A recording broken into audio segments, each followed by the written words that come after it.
Ah, hello, hello, hello. Good morning, good afternoon, good evening. Wherever you are. Hope everyone's having a good day. I'm still a little tired from losing an hour over the weekend.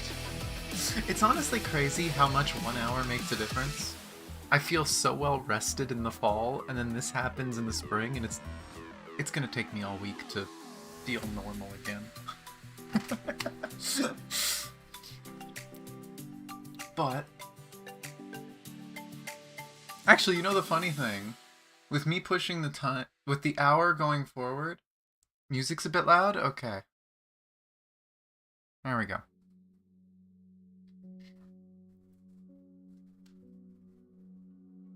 But yeah, with time going forward and me delaying the stream an extra hour to give me time, it's basically the same time as it was the other day. But, yeah. Oh, I didn't put my webcam preview. Why am I like this? There we go. I kind of want to move chat, though. Chat, can you go, like, up here? Oh, but if I do... Dealing with YouTube things is gonna be a bit rough, but I'll figure it out.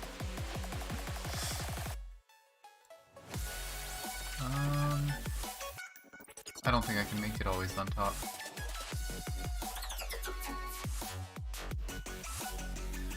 I don't know. I'll just have to leave it the way it is for now. But we have a story to do.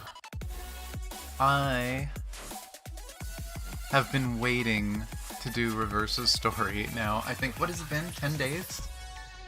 I think it's been 10 days since we did the first half of it. We did it on Twitch. Got internet issues. The weather started killing power at the beginning of last week, I believe. And then the day I was supposed to stream, I've had Twitch issues. And I still can't do Twitch streams for now. So... kind of stuck with this. Honestly, I kind of like having a hard scheduled time for streams, though, because it makes it more urgent. I'm more organized when I have a strict time, whereas Twitch I can just do whatever I want and I get lazy. I think, as much as I like Twitch more, I think Twitch made me lazy. But, let me get the game open, and then I can hop into the corner. Oh, the game's not even full screen. Oops. There's a small update. Let me go into the corner. Boop. Boop. Miss the 9-10 a.m. stream? I'll try to get back to that over time. I mean, 9 a.m. I don't think I ever did, but 10 used to be the normal time, and I kind of want to get back to that. It's just adjusting my schedule and getting the things that I want to get done in the evening instead of in the mornings, because I've gotten into the habit of doing everything in the morning. But when I do everything in the morning, the earliest I could maybe start is like 12, right? It's the time I was supposed to start, but... yeah. Okay. Let me stop this. You guys should hear the game. I just need to change it to full screen so you can see the game.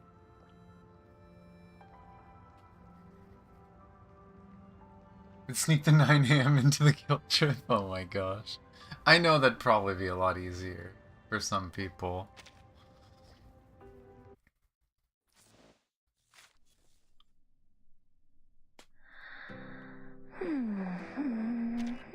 But... in we go. Looks like the volume should be fine. But let's quickly get dailies done. I will save any polls if we get any. How much do I have? We'll probably get polls.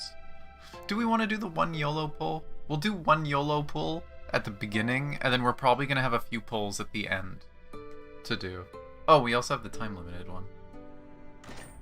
But yeah, I'll get the dailies out of the way first. Also, yeah, you're gonna have to get used to that, Merle, for the weapons. The drop rate is somewhere between 5 and 10%, as far as I know. And then, of course, there's all the different ones. As far as I know, the weapons that drop, you have a slightly higher chance to get the ones of characters you play a lot. So for you, most likely, Narmaya should be relatively early. It's not guaranteed, but it's more likely.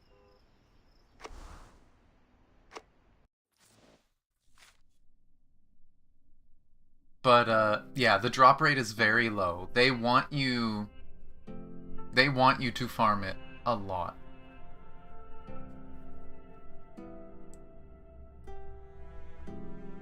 You tend a lot of characters?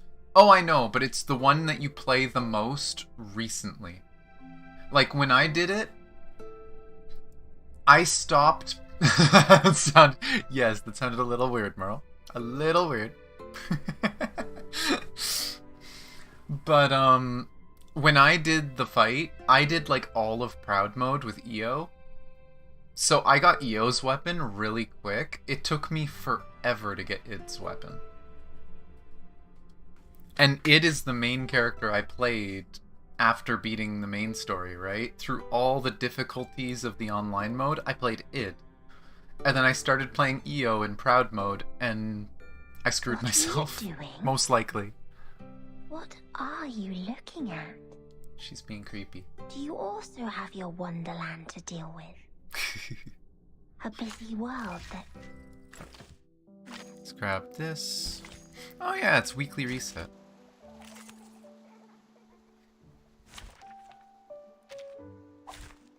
Dental checker.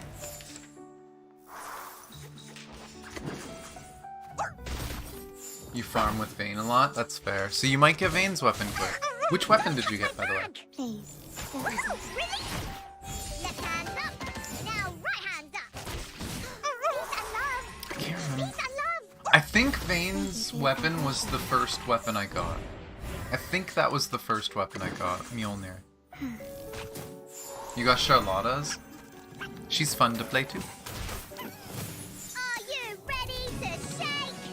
But yeah, good luck on getting the ones you really want quick. And now that you're there and you're able to do it, I can help you farm it at some point.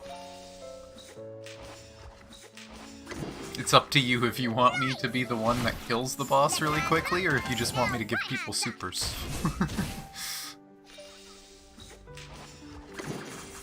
Thank you for your cooperation. Are you ready to shake?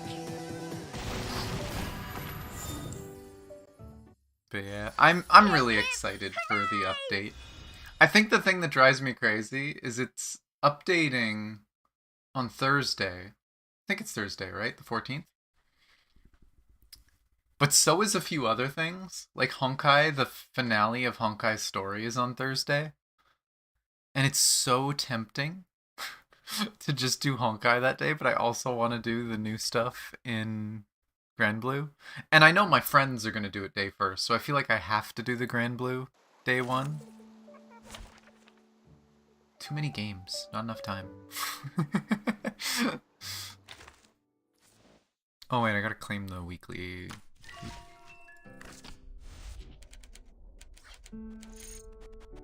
Name. Also, did I just see there's something new? Master of Theatrics.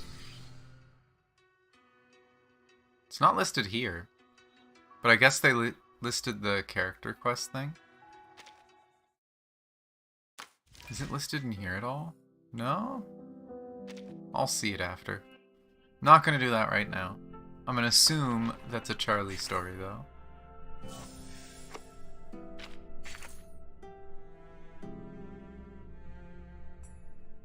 Because of some specific... yeah, not at all, no. Well, there's no way we could have been talking about it. I try to keep up with logging into stuff, and I think that's a big part of why I don't have time a lot for stuff. God, I can't talk today. What the hell? Thank God this game is fully voiced that I don't have to talk too much. Yay! But yeah, I mean, if anything, you can just get a lot of the event done really quickly and get some pulls. More stuff to save. Oh, you know what? I don't have the extra stuff for that. So let's just dump stuff into this. And yes, I know there is a difficulty above this. I was worried that was a spoiler for the story, so I've been saving the last one till after I catch up in the story. Don't disappear. I will be inefficient to not risk spoilers.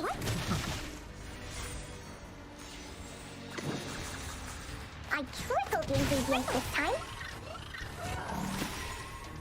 Radio waves. But yeah, no.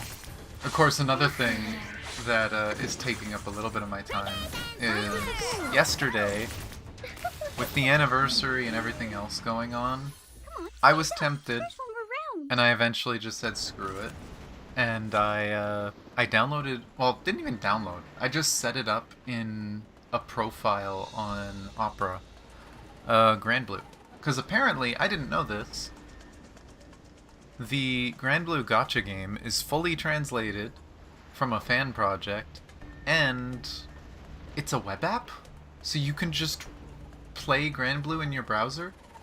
You don't need to download anything. So I was like, you know what, whatever. I like the story, I like the characters, I'll try it. So, yeah, I was distracted yesterday. Because that's what I need in my life, right? Another gacha game.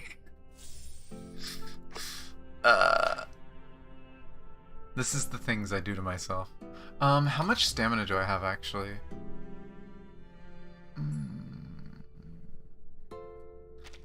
I probably shouldn't spend too much. I've seen all these. One day, if I go back and Oh, never this one I come had. out again, will you come to visit me? Oh. I love this character because her VA is the same as Matean in Final Fantasy XIV, and I love that character.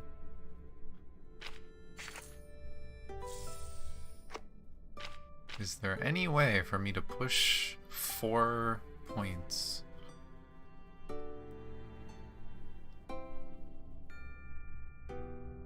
Wait, Inspiration of the Proofs, isn't that literally the event?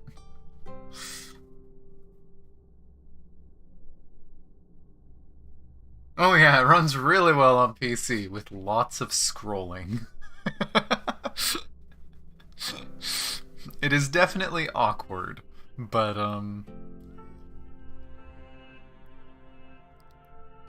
so apparently just do 2 stages on the event. Okay.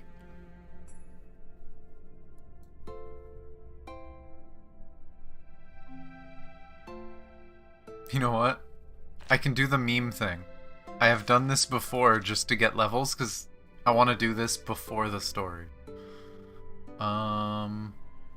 Oh, but these are going to mostly be capped, aren't they?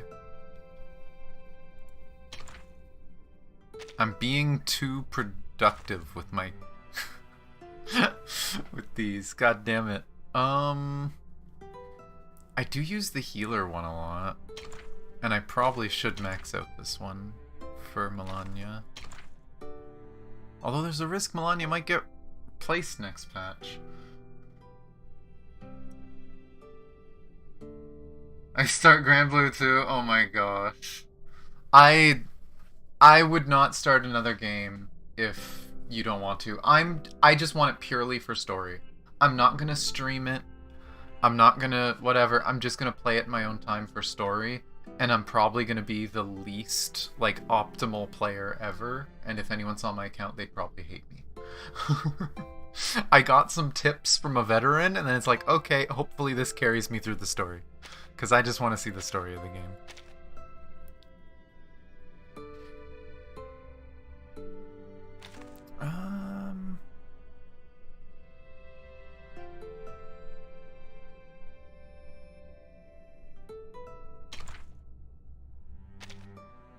Can I craft these? Do I have enough to craft these? Nowhere close. So, I am just gonna take a random one. You know what? Let's level an orange. Because everyone loves... Oh, you know what? I have a locked orange. Let's level my locked orange. Why have I not thought of this? This is like the perfect way for me to use this. I will give it a single orange to my orange. There we go. I have engraved something. And you know what? I'm gonna level these characters eventually anyway. Oh, it specifically wants me to actually level them though. Be my guest. Thank you. Isn't someone behind? Melania's behind. Hmm? You. Can I help you? I'll give you 5 Sorry. levels. Your I have visit was so much not- resources from this event. I might as well. There's those. And then I'll do 2 runs of this. Inspiration of proofs.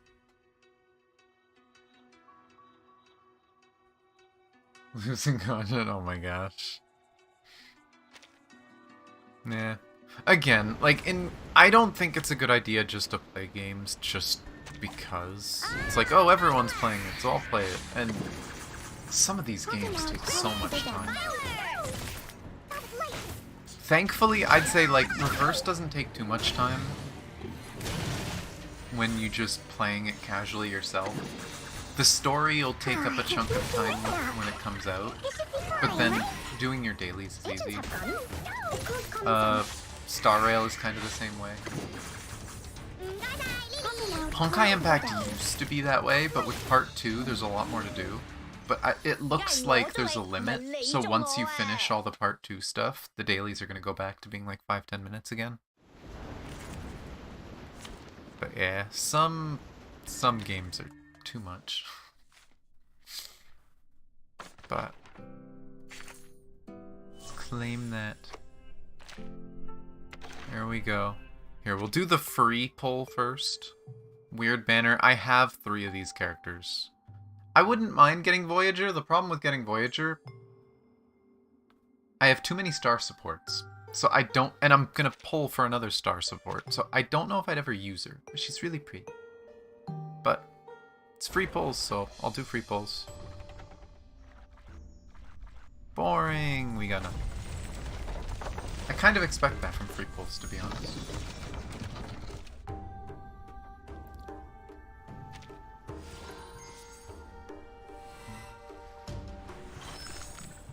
Don't panic, my lord. And then 1 here. I have been trying to get 37 this whole time. I don't even think I'm at soft hit yet. Nope. Nothing. Oh well. We should get some pulls from doing the story, so we'll see what happens.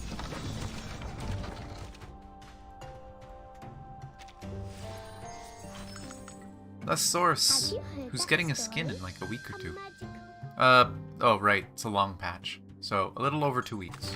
What are you doing? What are you looking at? I kind of get it now. I've heard people say that having Baby Blue on your main page is a little creepy.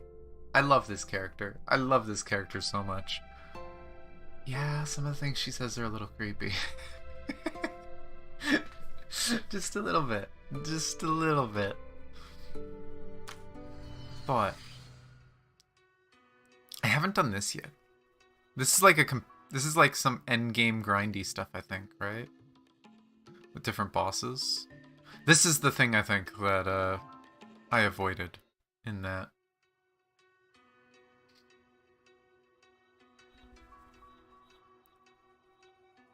But more than Jessica? See, I love Jessica's. Because Jessica's is... It's just so unreal, it's entertaining. Right? Like, it's not like Jessica's malicious or anything. She's being playful and fun. She just doesn't understand that what she's saying is a little weird. Baby Blue is genuinely talking quietly and slowly and what are you doing? Right? Like, it's a little creepier. It's like having a stalker on your home screen.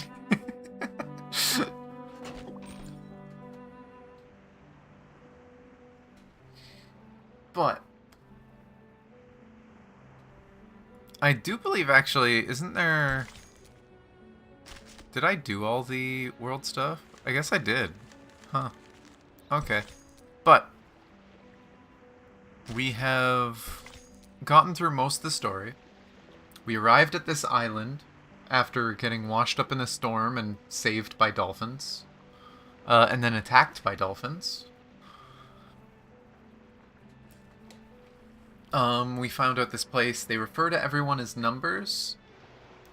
Real numbers are arcanists, mages. Imaginary numbers are humans. And then they split up people by personality type into, like, rational, irrational, fractions, whatever, based on what type of person they are. Apparently, irrational numbers are people that don't listen to the rules and are dangerous, and Regulus was quite accurately labeled as an irrational number. And so she was thrown in a cell and told, you have to stay here while your friends are here. We then go to have a meeting and talk to people and see what the place is like, and Arcana's there. Arcana's there and whispers something to Vertin. Sonetto hears it. Sonetto recognizes her, which... I'm trying to remember... Oh yeah, no, Sonetto would have seen Arcana. But Sonetto hears her and freaks out and yells. She tries to protect Vertin. The assembly they were in is supposed to be silent. You are not allowed to talk. So apparently Sonetto's getting thrown in jail too now. Probably more severe. Regulus just was punished for existing. Sonetto broke a law. So, we will see how this goes. Oh, actually, didn't Regulus break a rule too? They have a rule that you don't pick up anything that is dropped on the ground, and Regulus picked up, like, a berry and got kidnapped by, like, harpies. They just came and took her to prison. Took her back to prison. They let her out. The first half of the story was wild. Something tells me the second half of this story is going to be a little more serious. The weirdest of rules. I mean, some of them make sense. They seem weird. I think the beans one is really weird. But I kind of wonder if maybe the beans are supposed to be like food for the birds that watch over the island, so people aren't supposed to take them. But some of the other rules, like, in my opinion, the idea of not taking something that has fallen on the ground... There's reasons for cleanliness or being above that sort of thing, I guess. That's like a poor person's thing. They're scrounging for whatever. But I also do think it's just... There's life lessons to be learned from some of these weird-ass rules. I don't think they teach them, but, you know... Technically, these rules aren't totally insane. They're a little weird, but...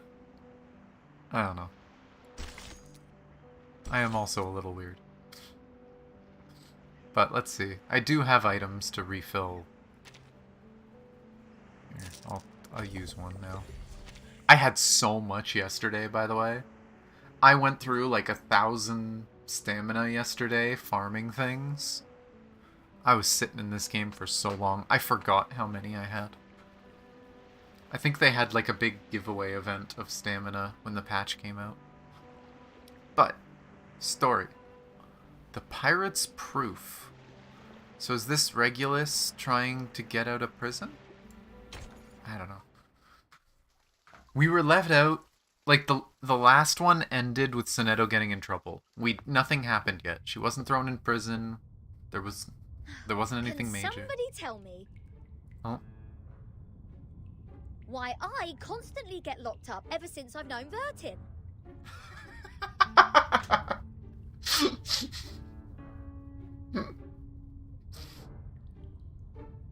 You know, I never thought of it like that. But she's not wrong. Ever since she's known Vertin, She's gotten stuck places. She's gotten locked up.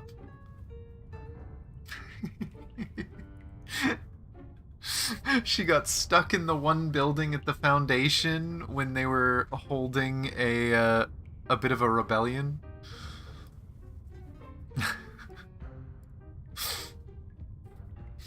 Might still be a little bit of silliness.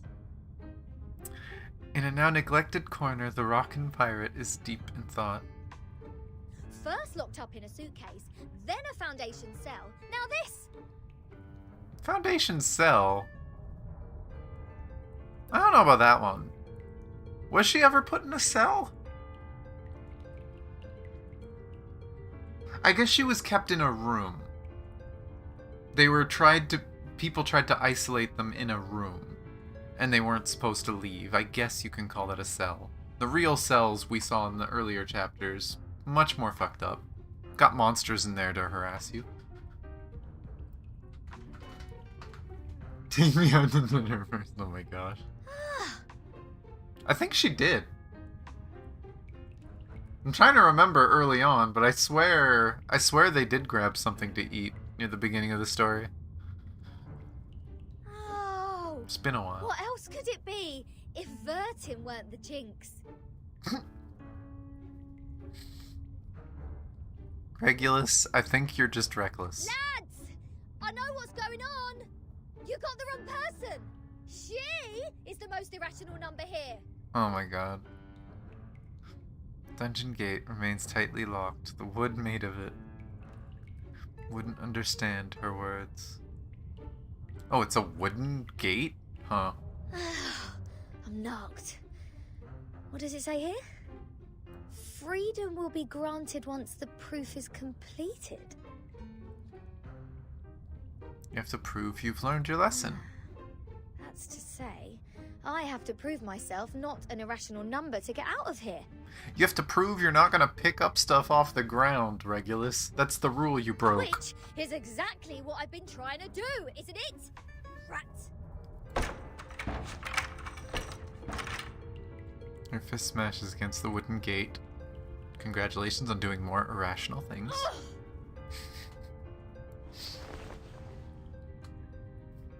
I love Regulus. She drops to a crouch because of the pain. Captain, maybe you're in the wrong direction. This apple presumes that the followers on this island have a close connection with Pythagoreanism. Pythagoreanism? Is that actually a thing?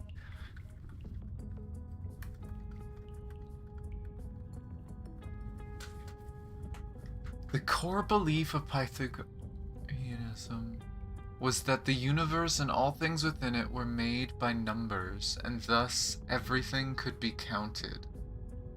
I had no idea this was a thing.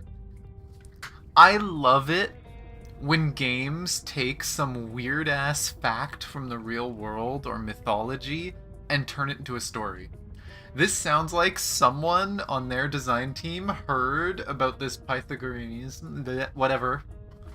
People who think the world is made of numbers, and they're like, I could write a story about that.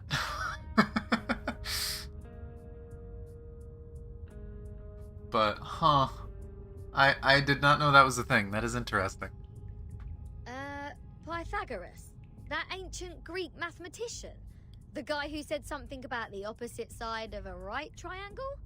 Isn't he the guy who lives in sometime BC?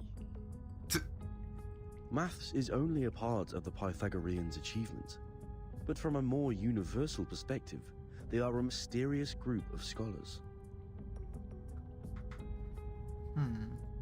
Believing things are made up of numbers, venerating integer numbers, abstaining from beans, and the religious collective lifestyle. These are all pointing to Pythagoreanism. Wait, beans? Okay, now I'm really curious. What does that have to do? I need to know.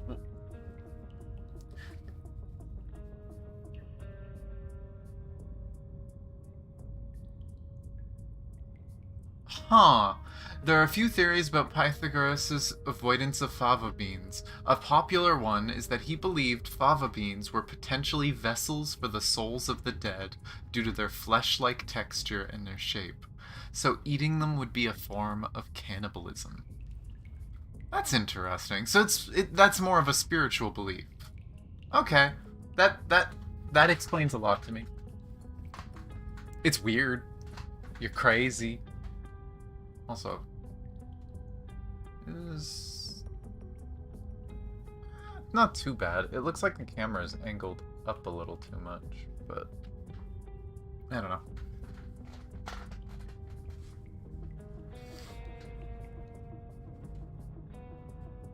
But okay. Interesting.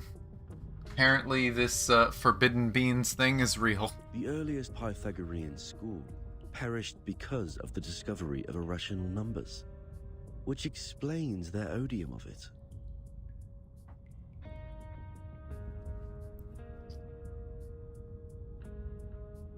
At that time, a deviant student named Hippasus discovered root 2, and the theories based on the ratio of integers they hold dear were upended. Hippasus himself was drowned in the sea. Huh. I'm learning history. This apple assumes they see the integers as the standard of virtue, and people can increase the number they rank through study and self-improvement.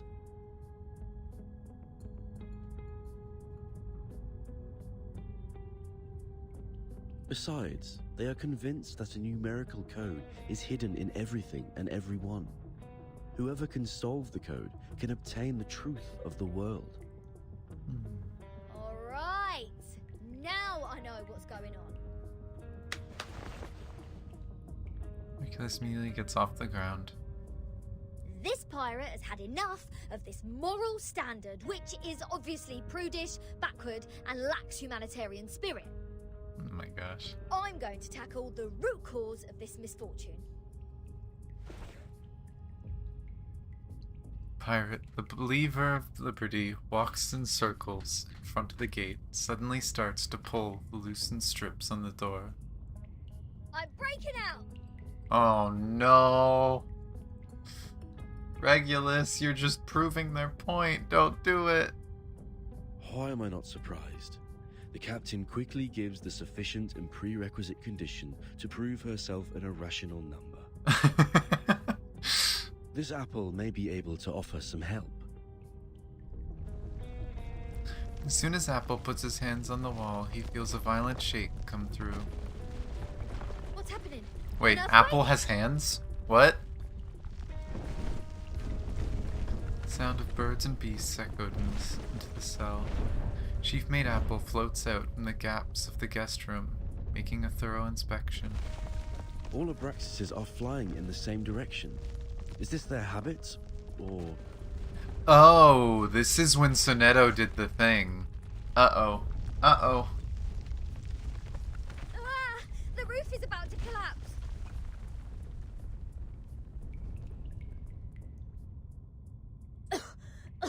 So far, this place has made the London Juvenile Detention Centre a heaven on earth. Oh boy. Fortunately, the scattered rocks were not enough to don't be so fast! Not enough to fill the spacious guest room. Regulus pulls herself together and resumes her prison break once again. Perhaps the collapse made the cell drafty. A cold, gloomy fog descends to the room. The wooden gate, however, stands still. Oh, is there a piece of paper? Did one of the Abraxases drop this? Strange. What's the paper say? The unsolvable puzzle. Is this a math problem?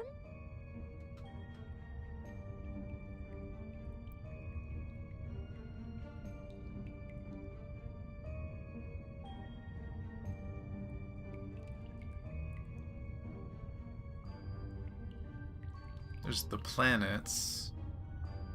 A equals n plus 4 over 10. 3, 6, 12, 24, 48. Powers of 3.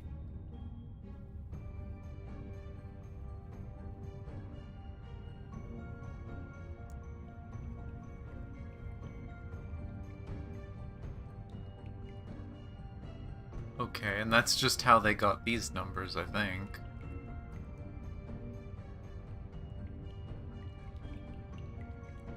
Is this supposed to be distance? Distance from the sun? In proportion to the distance of the sun from the earth? That's what it looks like. Which, I mean, wouldn't that just mean they're in order?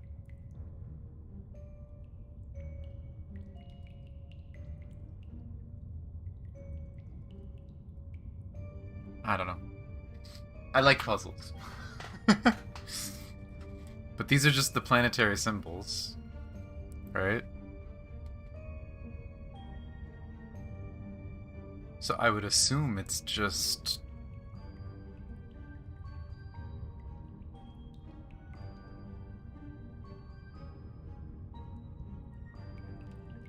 I don't know what it wants you to solve, so to speak, but it's the planets. 0.4, 0.7, 1, 1.6, 2.8, 5.2, 10, and 19.6.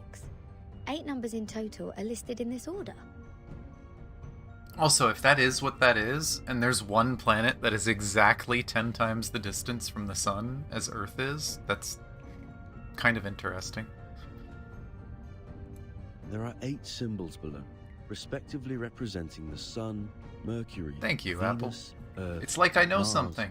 Jupiter, Saturn, and Uranus. Maybe it is a hint that we should fill the symbols in the blank box after the numbers.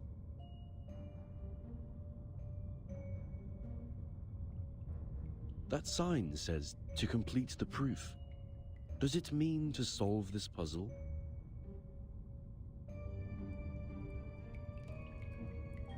Ha! How unsolvable can it be? Clearly, each of these 8 numbers should represent one planet. We can easily find the missing planet by trying them one by one. And our Mr. Apple here is the king of the Times crossword. Yes? Oh my gosh. I think there is a difference between this and a crossword. A little bit.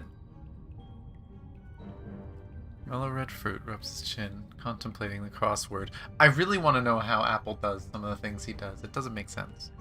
In this Apple's humble opinion, the ratio of certain numbers should match this number sequence, such as the radius, volume, or rotation period. And the distance from the sun. Wouldn't the sun be absurdly large if these numbers stand for their sizes?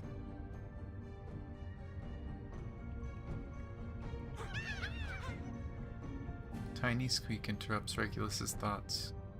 Small rustling figures have gathered at her feet without her noticing. Hey! The underground critters are back! Go away! Don't touch my notes! It's not your food! Okay, and more excuses for combat. I will say, this game does a really good job of giving you an excuse to fight stuff. Oh, it's more silly carbuncles. Aw, no rocket carbuncle, though. That's my favorite. There's one carbuncle that has like a party hat. And when you kill it, it pulls the party hat over its head and flies at you like a rocket. It's funny. Yeah, I'll just use Jessica. Finally, some interesting Jessica's work. broken.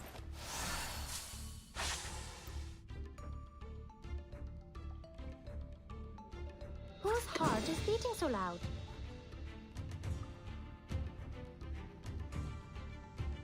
Probably not killing any of them right away, but Stay eh. focused. Oh?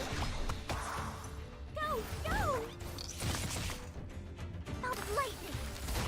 Oh, wow. Never mind. Killing one of them right away.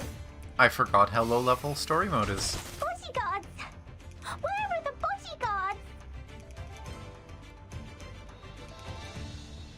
What's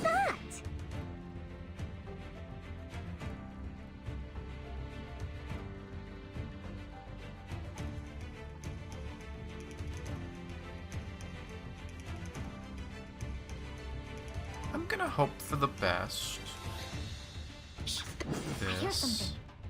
Move your And then legs. stop. I tripled the ingredients this time. Agents have gone. No. Oh, Oh well. That works. Poison. Nope, not enough.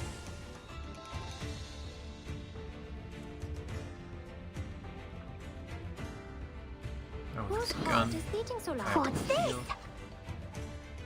And I guess move this. Radio waves are everywhere. Typhon won't give up his friends. Neither will Sotheby.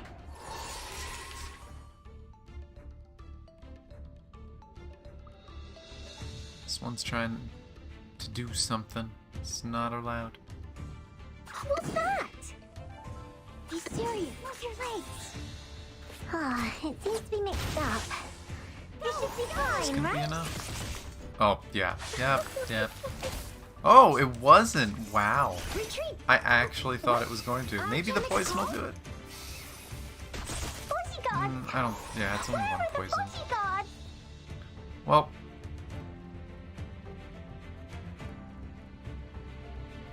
Just like that's retreat. probably gonna kill them. But if it What's doesn't, this? I this know will. what this is. Oh, don't worry. I have prepared it all. I have prepared it all. Of course, I crit the two that were high Warning, level. warning. The puppy is Easy. fleeing the scene at its maximum speed. Doggo's running away. Okay. Hold on, please, Captain. Seems like the critters are trying to tell us something. Yeah, the critters are smart. They are pointing at the sign of the sun. Is that so? Even the critters on this island know math. They smart critters. As 37 says, they like triangles. They know triangles are strong. The sun. What if the sun is just here to serve as a reference point? There you go. It's the distance.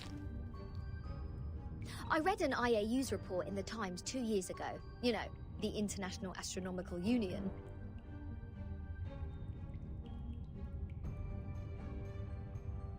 Earth's average distance to the sun is approximately 93 million miles. As for Mercury, the average distance is 36 million, and Venus 67 billion. I'm feeling pretty smart right now, because apparently I solved this puzzle before the story did. Let's say if we take the distance between Earth and the Sun as one astronomical unit, then the Mhm. distance between the Sun and Mercury would be approximately 0.4 units, and Venus 0.7 units. Eh? There you go. These numbers are the ratio of their average distance to the Sun to the Earth-Sun distance. I know maths. I know maths and space stuff. Touched by a flash of genius, she fills in the... Ah!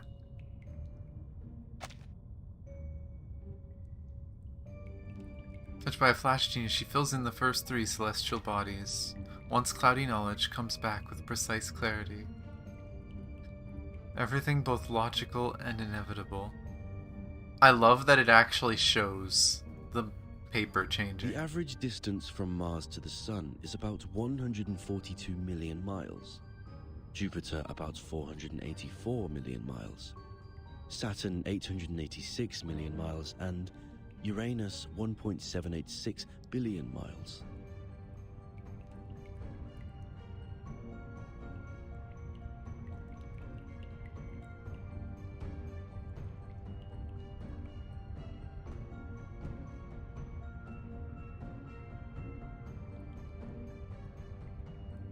By rough calculation, and if we round the results to one decimal place, Mars would be 1.6 unit, Jupiter 5.2 unit, Saturn 10 unit, and Uranus 19.6 unit.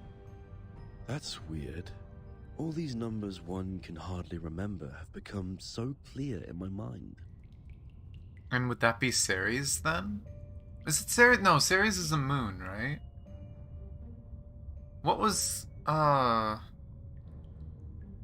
unless that's the right name. There's a really big object in the meteor belt that technically could be big enough to be considered a planet, but it's just technically a really big meteor.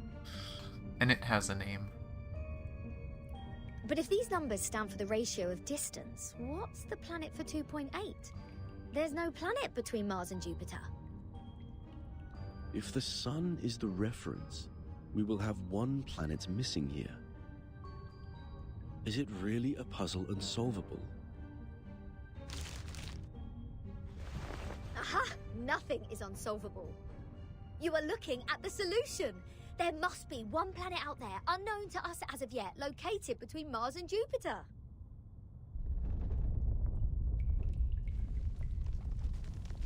Massive vibration shakes beneath the ground. What now? Is that the answer?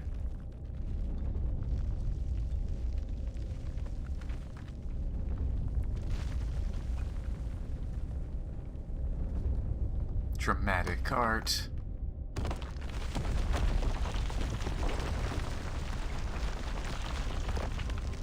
It is interesting that the distances roughly coincide with powers of 3. Planet emerges from the darkness and distorts the UI. It rises in the air with little warning, shedding a cold gray light. In this damp and dark cave, it's bright, gigantic, and noticeable. What is this? A celestial body, which I have never seen before. Captain, this apple has an impression on this.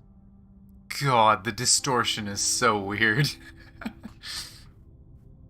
There is indeed a star between Mars and Jupiter. Is it the thing in the asteroid belt that I was thinking of? It is called the Ceres. Discovered I even by got the name Jackson right! Giuseppe, an Italian priest in 1801. I feel like such a nerd. I'm so happy I'm getting these stupid puzzles right. Ceres. Did we just validate its existence? Is the universe truly arranged according to this sequence? Could this be the ultimate key of everything? Regulus is learning numbers. Regulus. Regulus. Lilia, let Regulus be smart.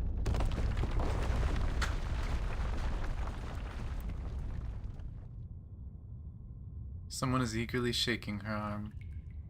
What are you doing? Good food poisoning after accidentally eating one of those critters? Odd. My head hurts. What was that? All the stars have disappeared. Now there are only cold walls and damp air. Oh, and Lilia, who is looking grave. I'll make it short. Stanetta is in detention. They're planning to sentence her to death by giving her the poisoned wine. Oh boy. We saw this in the trailer. Hey, what? Congratulations, Regulus. You have proven that you know how to do math. Unfortunately, Sonetto knows how to sin.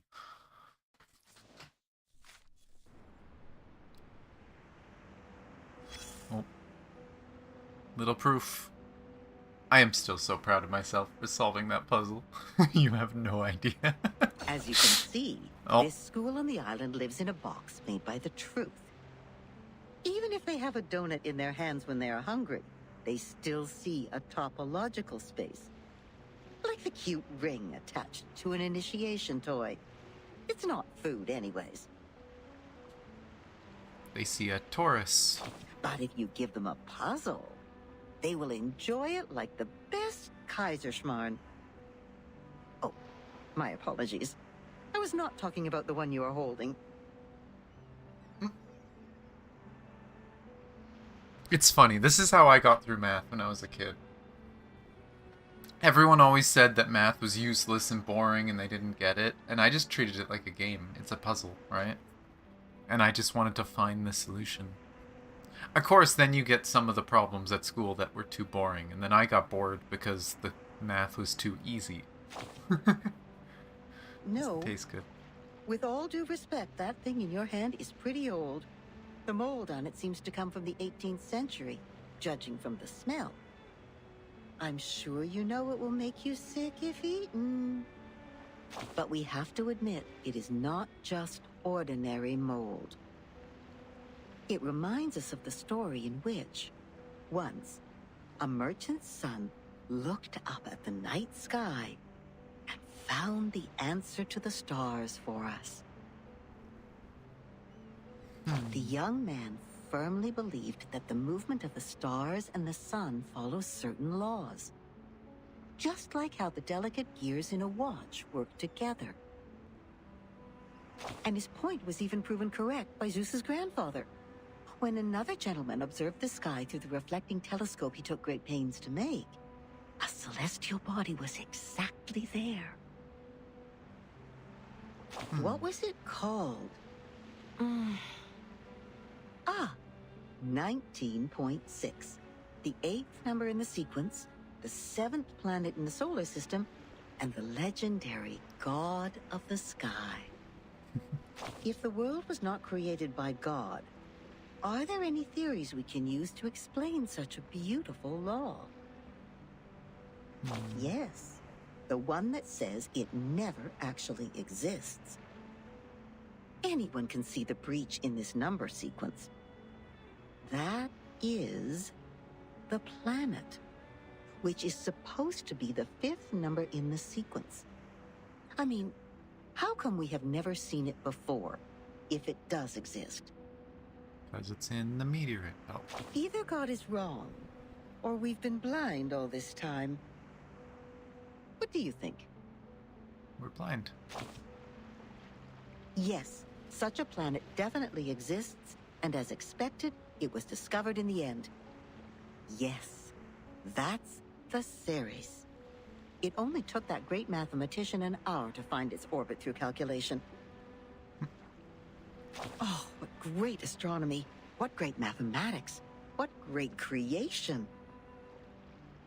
It was a beautiful dream, but it was still ended, eventually, by another discovery. The 8th planet. Not the Ceres, nor the Uranus, but a new planet. People found it through more precise astronomical data and calculation, proving that the number sequence found by the merchant's son was only a myth. Now we are clear of what we've been talking about. It's an unsolvable puzzle. It makes no sense from the very beginning. But it works. We found the Ceres because it happened to be there. It is real, and no one can deny its existence. In other words, we can perfectly prove the rationality of mathematics because we invented it. Fair. It's been a good dream, I suppose. Now, imagine that you are walking alone in the darkest valley ever, trying to drag your fragile body upward as much as possible before it is worn out. Hoarse cries squeeze their way out of your mouth to ask for a response from the gods. Suddenly, an afflatus dawns on you. The next moment, a miracle happens. You are already at the top of the mountain, witnessing the rise of a huge celestial body from the skyline. Even if it's only in your imagination, you have just witnessed the dawn of the creation, and the shock is real. Yeah, fair.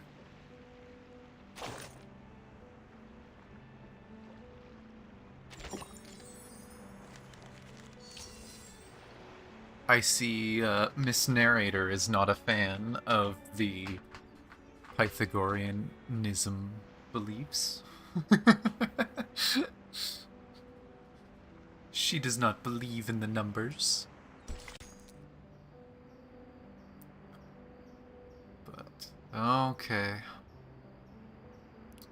Ruler's help, huh? Just a cutscene. No gameplay.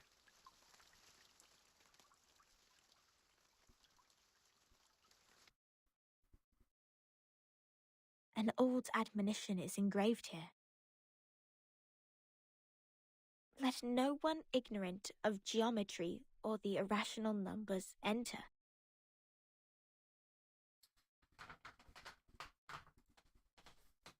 "37 told me you are the integers. She's the genius kissed by the god of truth. She can see our numbers and has never made a mistake. But I don't understand. Why would you break the silence at the meeting?"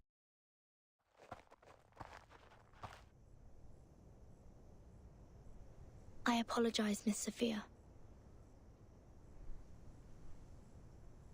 I won't defend our behavior." I mean, you could explain it. Might help a little bit. Just a little bit.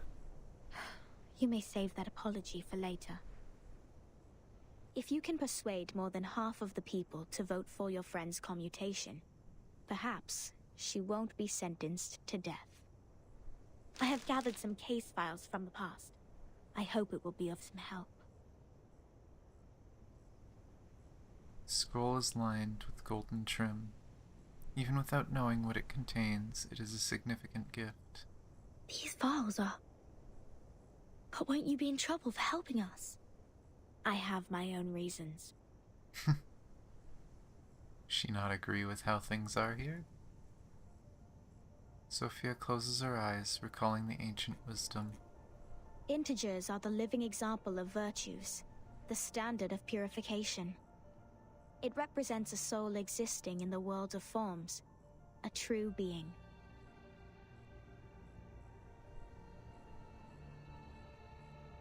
It is the floating points behind the decimal which dent the process of our overall purification. The evil. The ones who violate rules knowingly. The ones who turn a positive number into negatives. And a civil person, a criminal.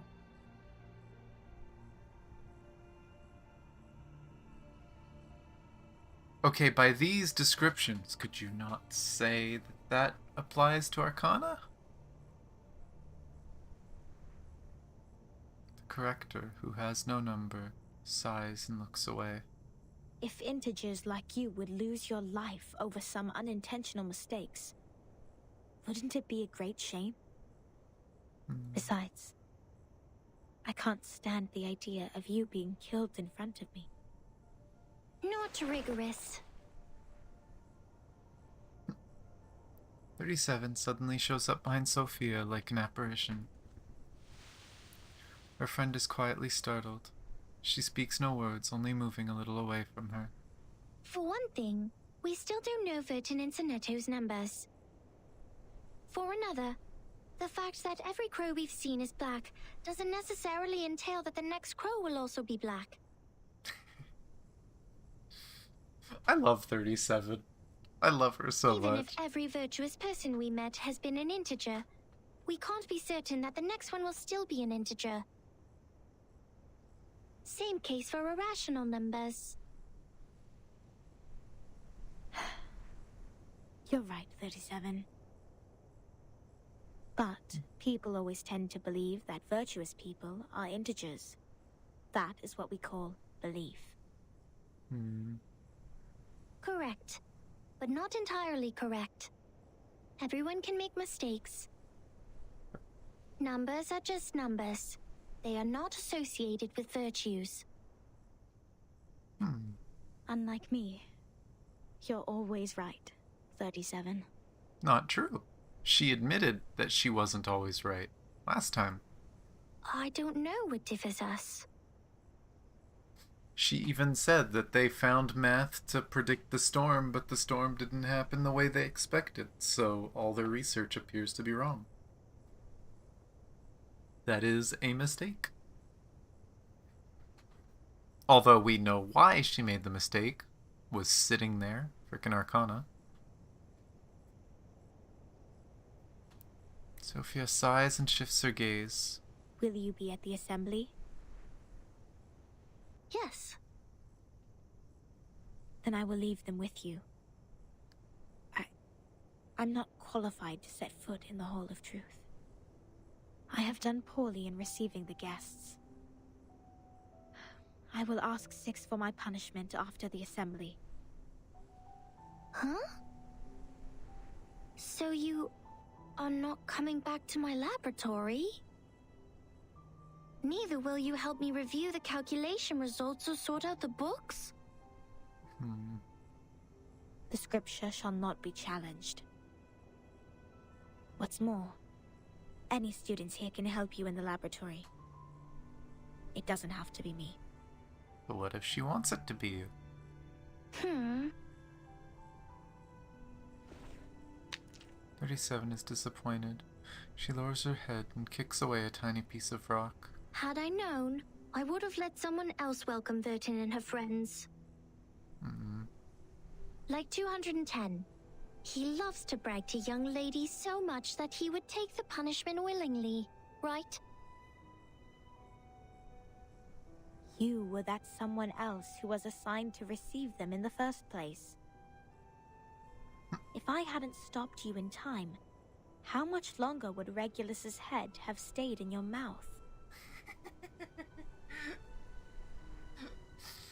For people who weren't here for that didn't see that, yeah.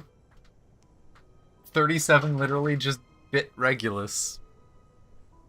Not to mention what happened last time. And the time before that. But the fact that I have messed up all the receptions before doesn't mean I may excel in the next one. The chances of messing up the first reception and the 100th reception are the same. Whatever you say, you little sophist. She puts down the file and leaves in a hurry. She's a nice person. Everyone says so. But compliments won't help her find her number. 37 drops her head, but soon her face is lit with an excited smile again, like a child who has found a piece of candy. So, Vertin, are you ready for the debate? She's so excited for a Does debate. that mean you will help us? Of course. I don't want to miss the chance. What chance? The chance to see your numbers. There's no greater knowledge than the knowledge of oneself. And there's no more exciting truth than the truth of oneself. I can quickly tell which types of numbers you are, but it requires proof to know the exact number of your soul. I want to know the answer before you see your own numbers. So it's 37 who proves it, not Vertin. I'd be glad to give this chance to you.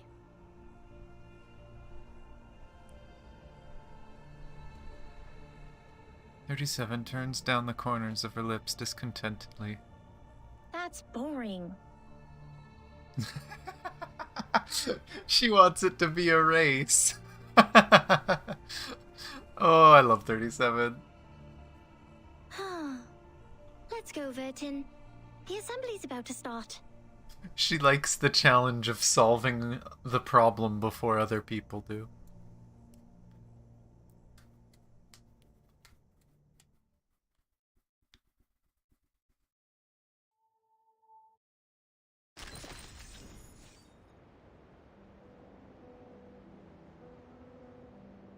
Okay, root of a bird.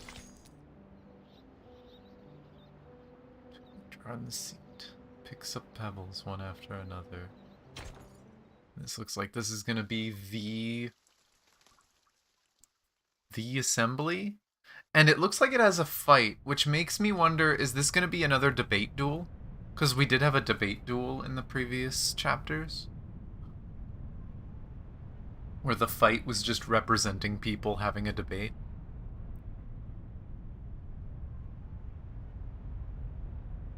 In pairs and dozens, the aproned believers enter the venue. The plaintiff and the defendant are also seated.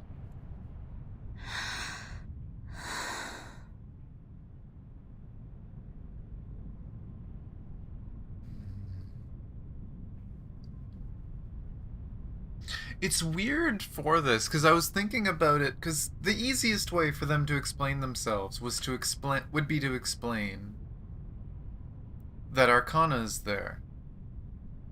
But one of their rules is to not speak of someone else's secrets. I wonder if there's any condition where they can still do that without, you know, breaking their laws. Because the whole reason this happened is because Arcana was there. Are you alright? Don't worry, Timekeeper. I'll defend myself. She looks pale, but she's gazing steadily at the front. Back in the Foundation, I once won a public debate of a similar nature. Yeah. This is my duty. I won't let it get in the way of the team's investigation. Sonetto. Cinder lowers her head in silence, then sets off resolutely to the center of the hall. The scene is all too familiar. Inside the hall, a judge sits in authority. There's Six, who I believe is going to be the next banner. By our tradition, Miss Sonetto will be given the poisoned wine, so she will be muted and stay that way forever. However, Sophia raised her objection against the decision. After giving the matter some discreet thought, I have decided it is necessary to hold an assembly and take care of it democratically. Those of you who agree to the death sentence may remain seated. Those of you who wish to commute Miss Sonetto's punishment, please put your pebble into the pot in the middle of the hall. Okay. That line in particular was in the trailer too. Now, Miss Sonetto, Miss Vertin, you may defend yourselves. Until the sand in this hourglass falls to the bottom. Literally, the only time they have is with a single hourglass? How long is that? Truly, this is a formidable war. Relax, take a deep breath. Do as the training taught you. I am Sonetto from St. Pavla Foundation. I wish all the honorable audiences here would lend me their ears to hear my defense as a humanitarian gesture. What number are you? Sure. Question is thrown at them from the auditorium. Defendant, the court requires an answer. What is your number? What?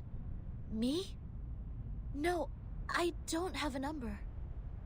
You don't know your number. Our time. People without a number cannot stand in the Hall of Truth. All her words are void. Sentence her to death now. Jeez. Crowd mumbles approval. The judge knocks at the stone bell. 42's argument is valid. Defenders, what do you wish to contend? What? It's valid? Sonetto's face has gone pale. What she has prepared, formal justice, procedural justice, or the training she has had, simply has no effect here. This is a new territory. Objection!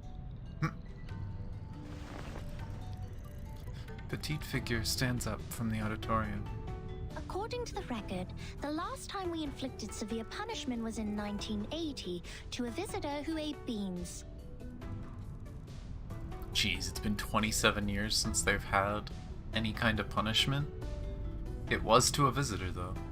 He ate a carbuncle that feeds on beans. Then he was sentenced to death according to the set theory. In our scripture, eating beans is the most evil sin, which undoubtedly fits the most severe punishment. But if we are now executing people for breaking the silence at the assembly, how would it reflect our attitude towards the consumption of beans? Has the latter become less sinful? I suggest Sonetto's punishment to be commuted. Crowd starts to clamor. A good argument.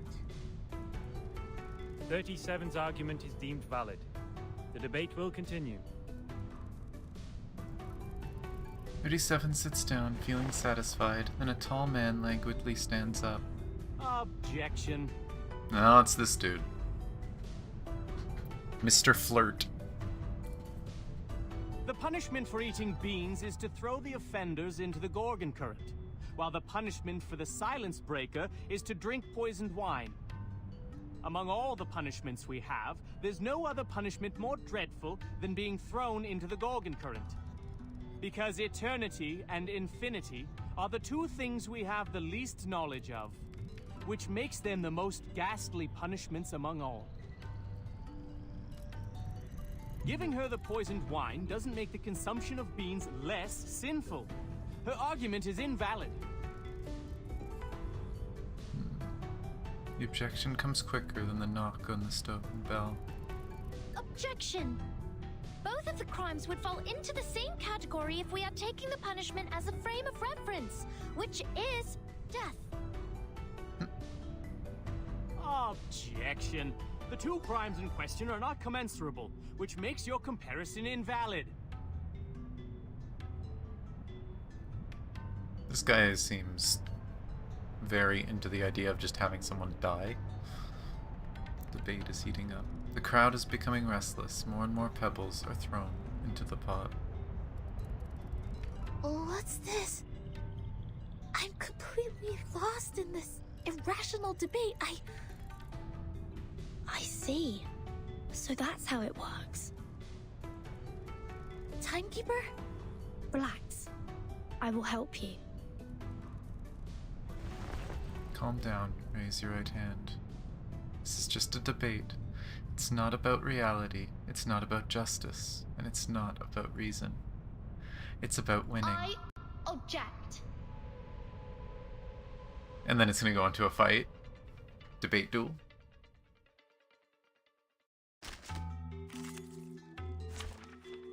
Yep, debate duel. 1-on-1. What are we fighting?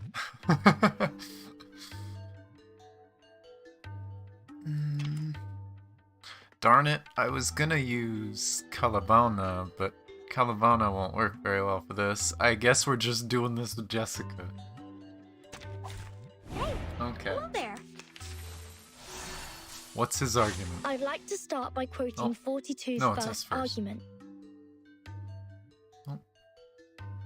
People without a number cannot stand in the Hall of Truth. In that case, it's not possible for Sonetto to commit a crime in the Hall of Truth. Because she can't even be in the hall. What? Doesn't make sense. Milton, this is our chance to out-argue them. Okay. This is getting silly.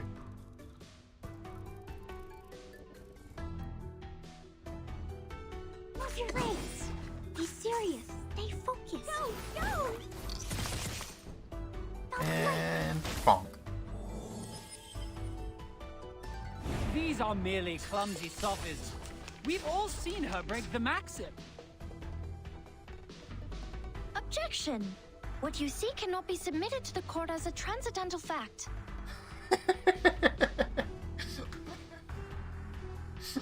The world of matters has no place in their arguments.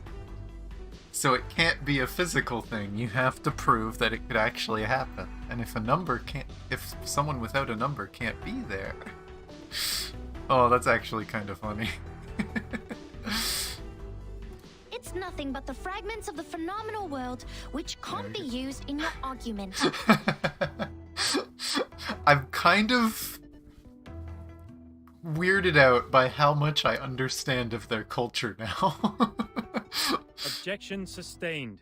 Please, ladies and gentlemen, keep the debate logically consistent. Since Sonetto has no number, and a person without a number does not exist before the truth,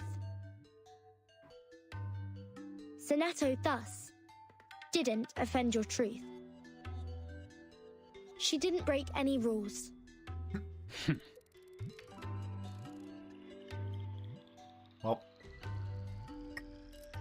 Well, this one is in trouble. Just like in the training. Move your legs. Oh, don't worry. I have prepared it all. I have a bonk. Prepared it all. Probably didn't need to use the other thing, but... Oh, I did. Okay. Okay, what's the next argument? Objection! The rule breaker has a number. We can all tell that she is very likely an integer. Therefore, she should be identified as an unknown number, not void. Your sophism has failed.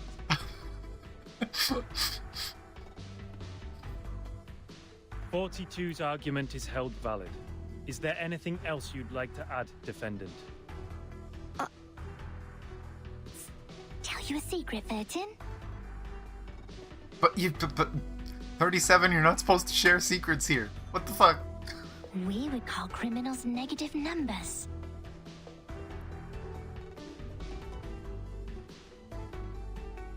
I got it! Oh.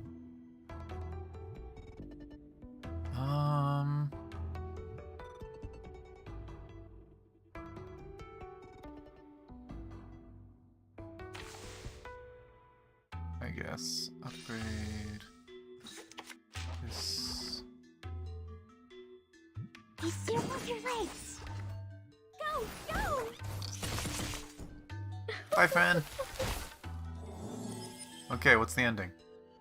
It is easy to prove Sonetto's innocence. According to the law of the excluded middle, Sonetto either committed a sin or committed no sin. The two statements cannot be both false at the same time. Since we consider a criminal as a negative number, and a non-criminal as a positive number, Sonetto at present is considered an unknown number. That means she doesn't belong to the criminal set, or the non-criminal set. She did not commit a sin, and did not commit no sin. It's a paradox. I hereby demand to modify the criminal sentence that has been given to Sonetto. I've already said that Sotheby doesn't need a bodyguard. Is the idea going to be to find her number? They have to figure out who everybody's number is? We did see on the skins that we know some of the characters' numbers. I think it was only in the video, so I'd have to go look up the video. But all the people that got skins in this patch, we have numbers for.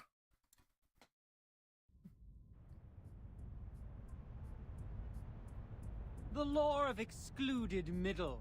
A good sophism. Good for you to create a paradox from one sentence of my argument. But pitifully, you've made a fatal mistake. You've taken my argument as the basis of your defense. I said people without a number should be expelled from the Hall of Truth. You don't have a number either, Miss Outsider. Based on my argument, which has also been approved by you, I argue that all your arguments are invalid. There's no time left. 13 has a number. I saw it. What? 37, do you know what you're saying? Yeah. I read her number. Just now. 13's number is 0. Okay, that's, that is a number. That's gonna cause more of a stir, I think, than this whole trial.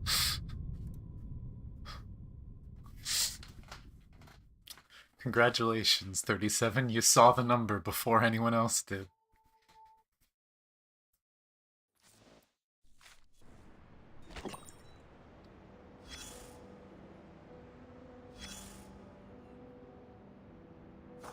Huh. I'm trying to think of implications of her number being 0.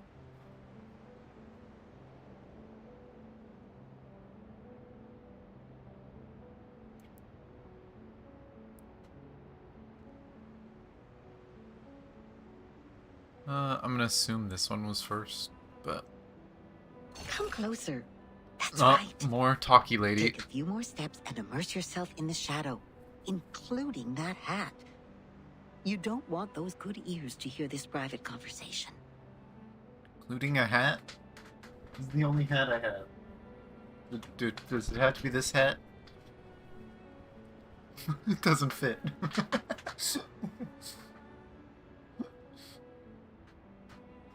I still miss the guy with the deep voice. I want him to come back. I hope he comes back in later stuff. That pad of paper from the miss? Yes, the one wielding the ruler is quite valuable. Pad of paper. I can tell it is of a certain age and records quite a lot of anecdotes. One visitor to the island took out a baguette from his luggage. To share it with others, he made an attempt to parcel it off. Another visitor fell to the ground and happened to sit on a quart measure and break it. Oh no. You can learn the punishments for them from the paper. The former was thrown into the sea, while the latter into the further sea. Huh. Only God knows how this wine-dark sea holds so many visitors. Perhaps they can also resort to the debate. The debate? That's really a pain in the neck for that logical, pragmatic assistant of yours, isn't it? People always tend to mark what they can't figure out as arcanists' doings, as if things would make sense once they do so. But it won't change the fact that the debate is only a game involving sophistry, improvisation, and straw man fallacy. Yeah, pretty much. So what makes it superior to beans, if the form is what they are really after? Anyways, whoever fools the others first will win the game. No arcanum at all. And that argument of hers is the best attraction for the audience. A special number. A 0.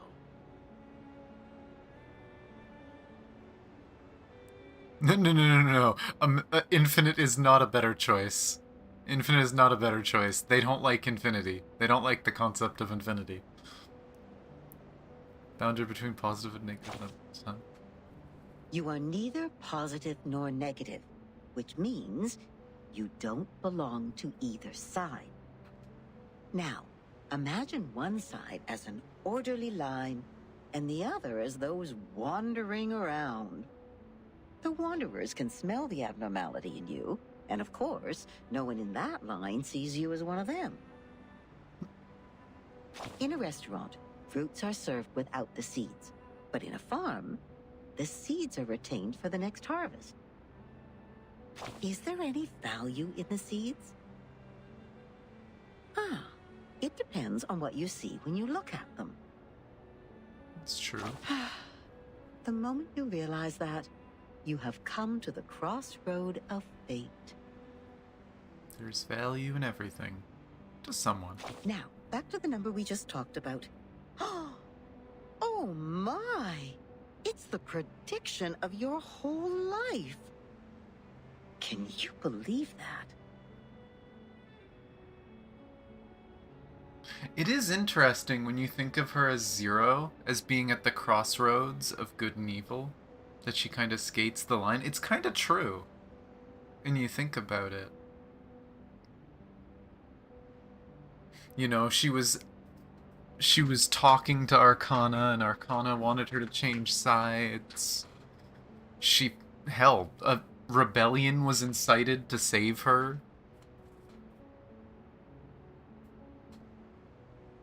There's good and bad around her at all times. You owe that. It's interesting to think of it that way. Thank you. By the way, what do you see in her number?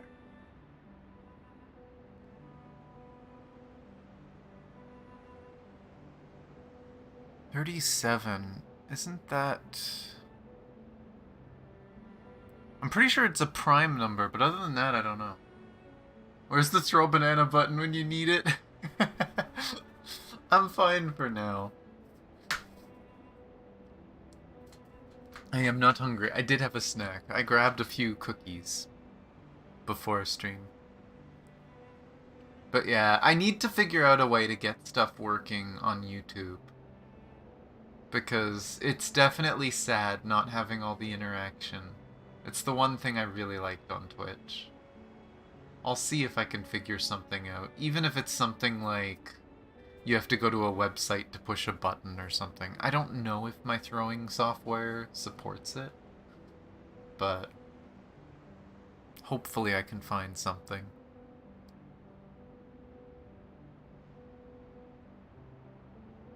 But I'll say a clever trick, I guess. But I'm pretty sure prime number,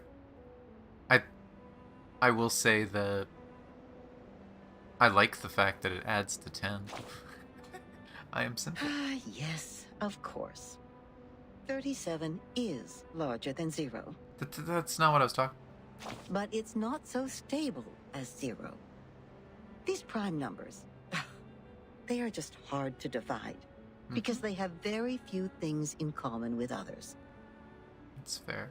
That's why she's always so energetic, highly and solely focused on what she takes an interest in. She has nothing like the characteristics of the ones you know in the Gray and White House.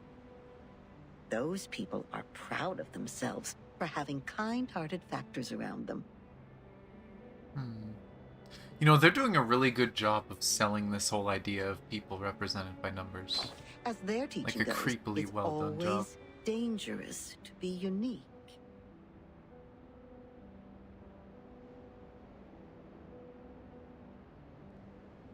That's true, actually.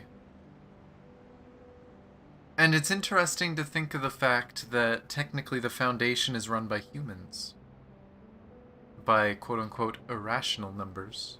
Or not they're not the irrational, the imaginary numbers.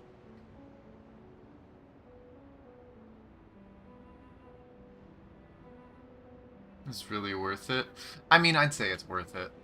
I think the best part of streaming is the interaction, right? Being able to chat with people, do things with people, have people interact with the stream in one way or another. I think that's the best part of streaming, right? So, the fact that it doesn't fully work anymore because we're on YouTube right now is kind of awkward. I'd like to get it fixed.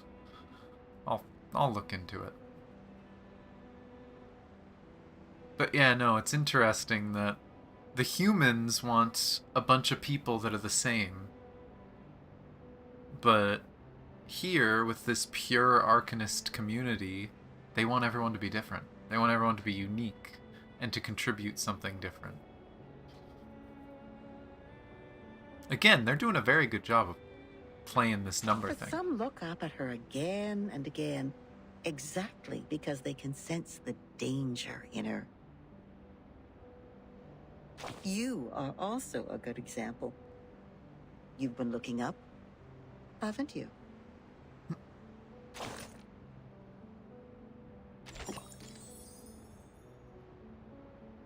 And then this one was a splendid debate between numbers. Oh, is this going to be another fight? Another duel? Oh! I get to do the duel with her. Oh, hell the fuck yes. Wait, you can have one helper? What? What do you mean a helper? I'm not allowed. I'm assuming it just means her.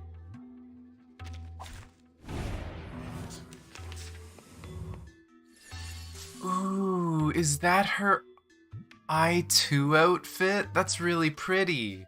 I haven't seen her I2 outfit yet. Oh, I like that.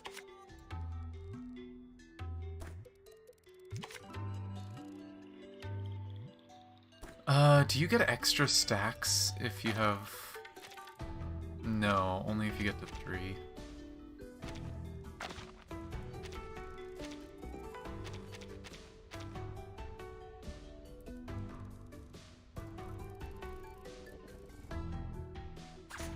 Let's just do hard-hitting moves. Are you irrational numbers? 4 is a bubble. Oh, they lived.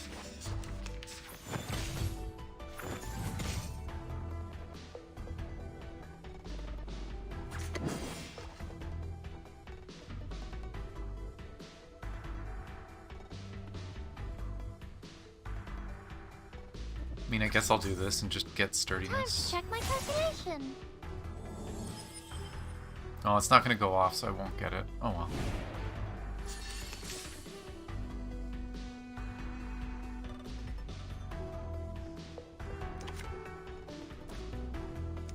Trying to remember everything.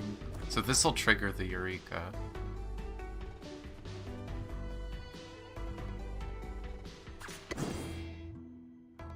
And I'll get more sturdiness, assuming they live. To the world of numbers. Whee. Warning, bright flashing lights. I forgot how crazy her ult is. Oh, it didn't kill. Damn. I thought it would.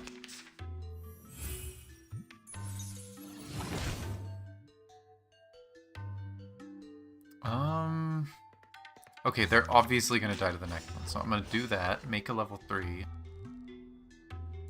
And then take with that, and then the... Is there another round, actually? It looks like it's only one wave. Oh well, I should have just used it. Oh no, it spawned another one. There was one. I always forget to look there.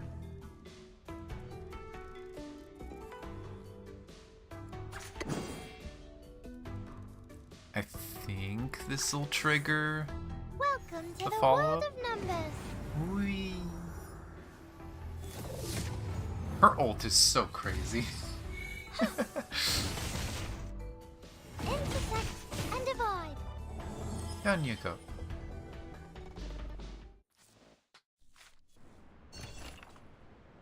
Yes, yes, the deserved victor.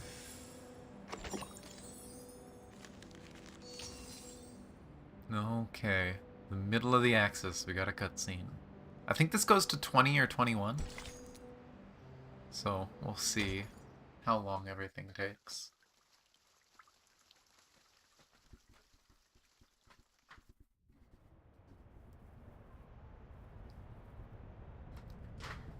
There is an outbreak of muttering among the white robes. Even the solemn judge stands up. 37.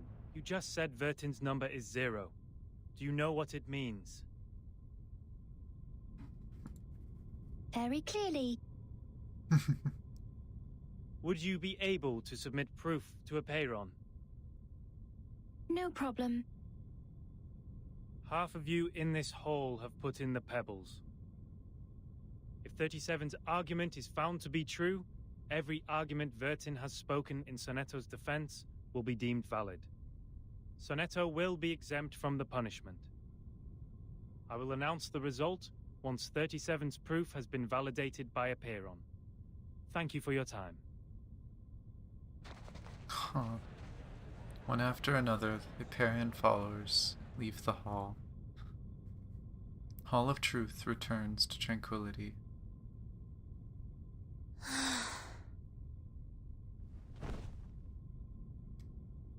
Sonetto slowly sits on the floor in a lackluster manner. Sonetto! Timekeeper, I'm so sorry. I tried my best, but still I couldn't understand the debate. I failed again. Not an easy thing to understand. Her face becomes abnormally pink, and her breathing becomes fast and shallow. What happened to her? Come here, little girl. We need to move her outside. Oh no, the flirt. Lie her down on the ground and wipe her palm and feet with dew and peppermint oil. That would be okay. Her physical signs are becoming more and more stable. Thank you. You're welcome. The distinguished number 0. The man shrugs his shoulders. I'm kidding. I'm 210. Well, instead of the number, I prefer people call me the rhetorician. I've heard your preachment. Pretty demagogic. Man nods, looking amused. That's how logic works. With logic, I can prove that you'd cease to exist in the next moment, or that there are no other people in this world except me. Achilles can never outrun a tortoise, and a flying arrow is forever motionless. This debate is nothing but meaningless wordplay. Fair. That pacifist let you off this time. 6. A perfect number indeed. For he knows the benefit of reconciliation. Who wants to have blood on their hands and be devoured by the cycle of hatred? Yet it's a torture for any intelligent mind to hear such an immature debate. Can you feel the suffering of our leader now? I'm sorry. U10 gives her a triumphant smile. No apology needed, Miss Outsider. I also feel sorry for your pain, given that 37 has revealed your number. What do you mean? 37. Our evil little genius. The most cunning star of Hermes. She's been having fun revealing others' numbers for a long time. Yeah, it's a race. She wants to find it before other people find their own. Our numbers are our essence. And it's also the most important proof we get once in our lifetime. But she enjoys taking that opportunity away from you. Just because her talent allows her to do so. She did that to her friend, too. She found out Sophia's number. But without casting an eye on that paper with her number on it, Sophia threw it into the sea. Sophia is Sophos. But you... I pity you. It doesn't seem like trouble to me. Alas, poor little Vertin. You still don't understand. The number of our souls suggests our fate. It might be changed through algorithms temporarily, swirling, shifting, or transforming alongside other changes occurring on the coordinate axis. Yeah, someone else understands you more than you do, is kind of the implication. But in the end, we can only be ourselves. 1 is thought. 2 is opinion. 3 is wisdom. 4 is strength. 5, enthusiasm. 6, harmony. 7, order. 8, philanthropy. 9 is restraint, while 10 is completion.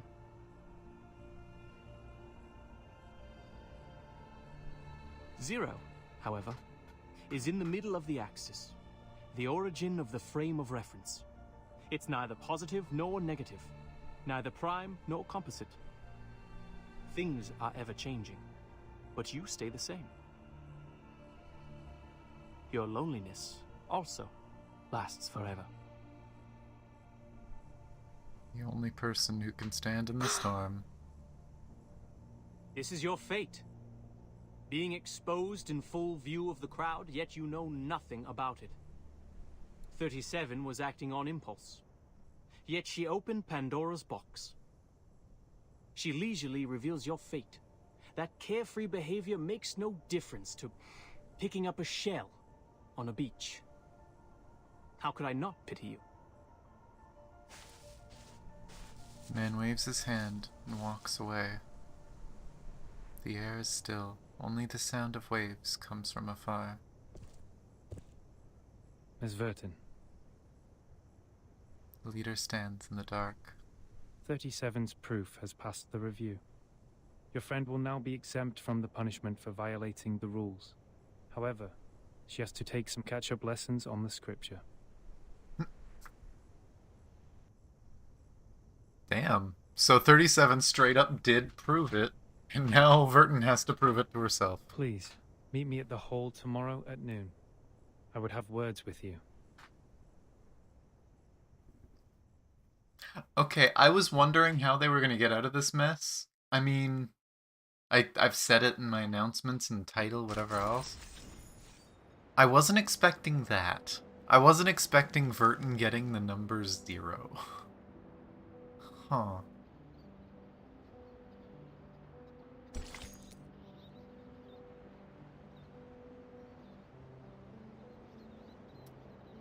I see Arcana.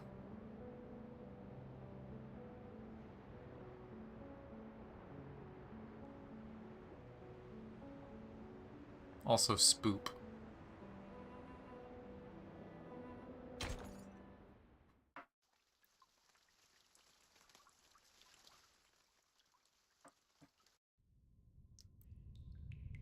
In this life there are 3 kinds of men, just as there are 3 sorts of people who come from the to the Olympic Games. The lowest class is made... God damn it!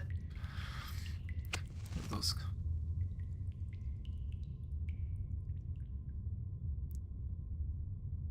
When it stops... before this negotiation begins, I wish to tell an allegory to the two of you. Okay. No, it's going! God damn it. A group of people were imprisoned in a cave. Behind them, there was a fire. Before them was a tall, solid wall. Their legs and necks were chained and fixed, so they were constrained to look nowhere but to gaze at the wall. Oh, I've heard this story before. To them, the walls of the cave were their world. When they looked up, the flickering light of the fire fell over them, and they only saw the shadows of what was passing behind them. No one had lived one day outside the cave. The shadows cast on the wall all there was to be perceived as reality. They had no knowledge of the This is real like world. the old version of like the idea of the Matrix, One right? day, one of them escaped from the cave, walked into the light, and saw the true And the idea world of with getting his out of the own cave eyes is, for you the know, you first escape time. the Matrix. You found out more about reality. Everything he saw or felt in the cave was nothing more than a mere shadow of the object's true form.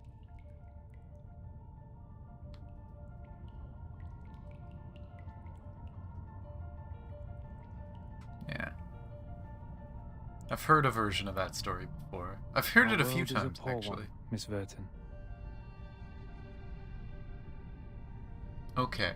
Now, let me go and finish reading whatever the hell it was that said. I'm gonna go into my stream preview.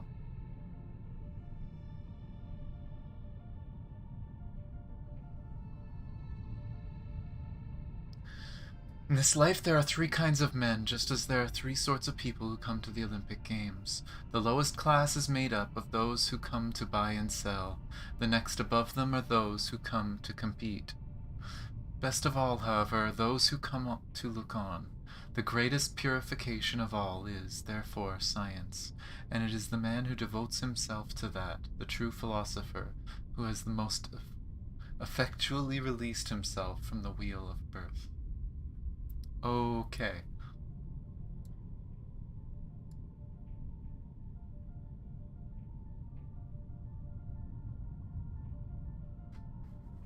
I wanted to get the whole thing of that. But The phenomenal world is the cave in this allegory, where we are surrounded by shadows or some humble fractions of the truth. But yeah, it's their version of the idea of, well, you know, you're trapped in the Matrix. You only see part of the world. It is ugly, frivolous, filthy, perishable, subject to decay, and filled with hollow desires and meaningless struggles. Only the wise can walk out of that cave and see the world as it truly is. In that eternal, transcendent world, everything is in its most perfect form. I pray that you, Miss Verton, the representative of St. Pavlov Foundation, and you, Miss Arcana, her counterpart of Manus Vindicte, would pay heed to my words. Okay, so literally just talks to both of them at the same time. Everything you've been fighting each other for means no more than some fragments of phenomena to us. There's only one thing worth doing. That is, to seek higher wisdom, develop one's virtue, and achieve greatness in life. You know, at first we got here, and I thought this place was pretty fucked up and weird. But it genuinely does just seem like a society of scholars that are, for the most part, reasonable. They're a little weird, but they're, for the most part, reasonable.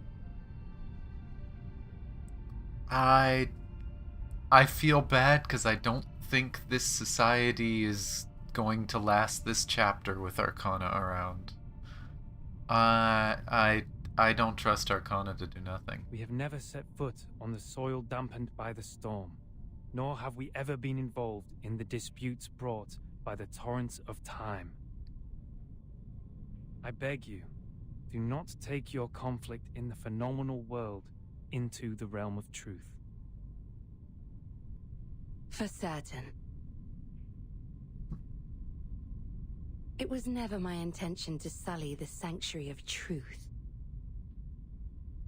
Then, to prevent a situation like this from happening again, I would like to ask you two to carve your names on these 2 stone bangles and drip a drop of your blood on each of them. Once the bracelet is put on, no one will be able to remove it. From now on, as long as you're on this island, none of your people will draw blood from one another.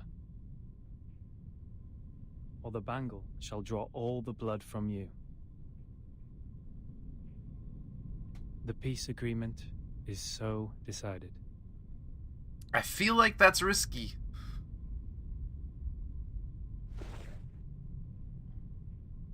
Because I feel like that thing would fail to kill Arcana. I appreciate that. I'll sign it.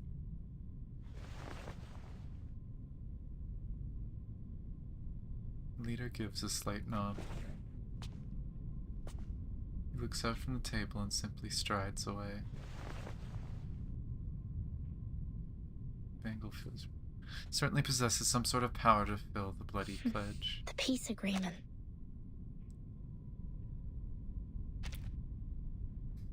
Interesting that it actually showed the arm come up. Because of course we're supposed to be Vertin, right?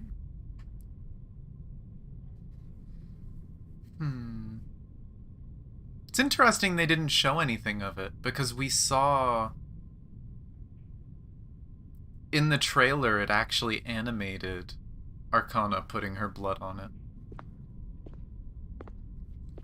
But of course, I don't think Arcana's blood is actually blood.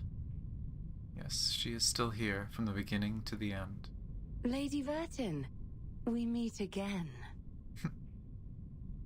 I wish the best to thy friend. She's doing well, thanks to you. You're most welcome. Good. Thou shalt quench, for times hath changed.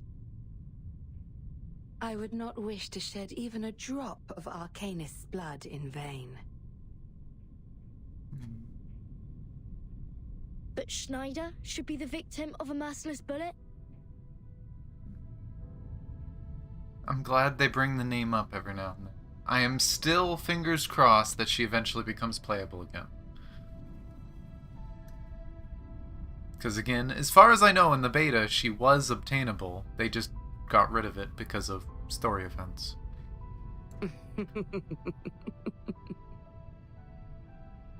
Vertin, my pitiful child. Did you forget?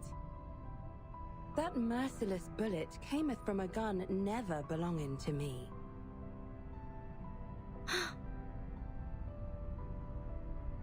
What's Manus Vindicte's purpose to be here? Hearken the archaic wisdom. Just as thou doest.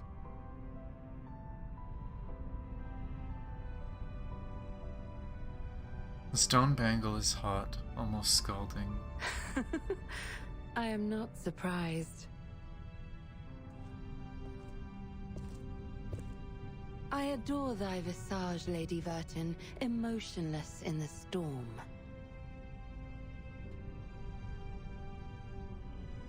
She going to be this game's Himiko? Who? Schneider? I mean, so far that's exactly what she's been, right? She's essentially been Vertin's Himiko.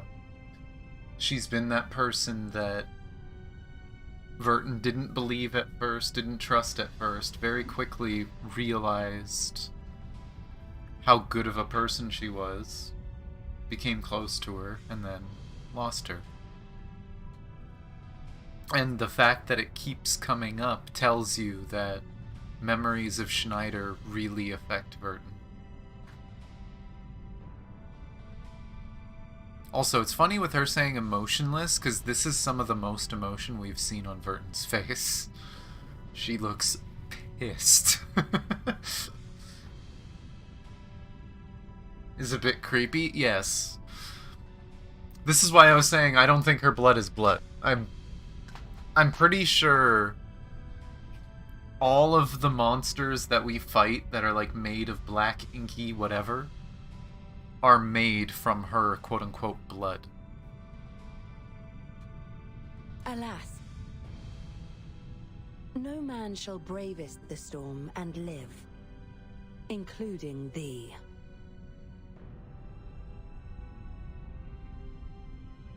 Her words sound as harsh as the winter gale.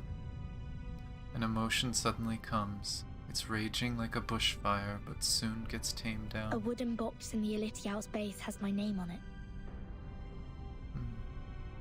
Was that your doing?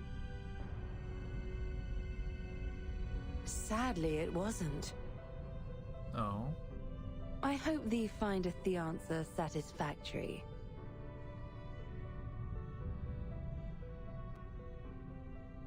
So we still don't know where Miss Radio came from.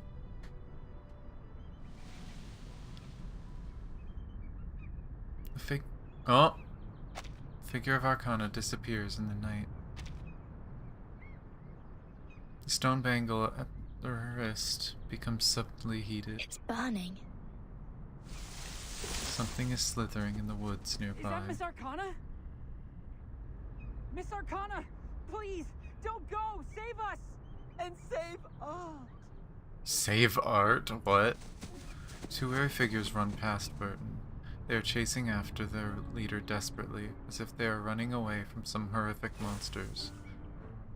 Following them, a petite figure rushes out of the woods. Is it 37? Are the Manus terrified of 37? That would be hilarious. No! Come back! You ignorant foreigners! I just started introducing vectors and matrices, and that's the most interesting part!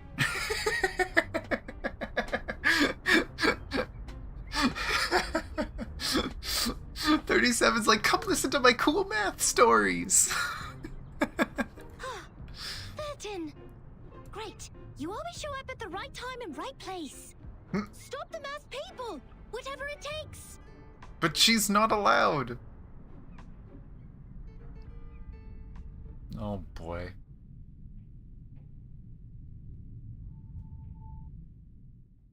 $37, are you gonna get Verton in trouble?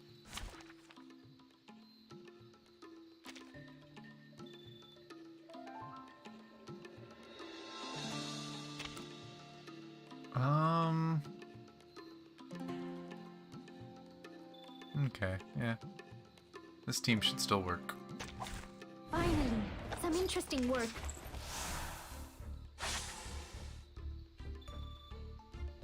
Whose heart is beating so loud? Move your legs. Be serious. Let's see how this does. Don't be so furious. Go, go! Of course you skip the 1 week to her. Of course it skips them.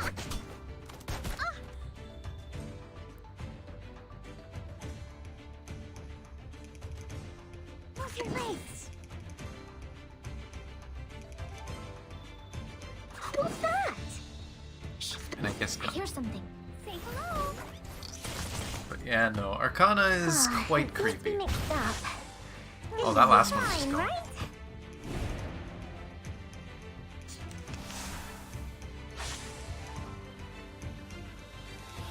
Whose heart is beating so loud? Okay. Can I please have stuff? Thank you. I hear something. Be serious. Stay Praise the focused. critters, Move your legs. and then attack. Don't be so furious. Hopefully this should kill two. Yep. Perfect. Rude.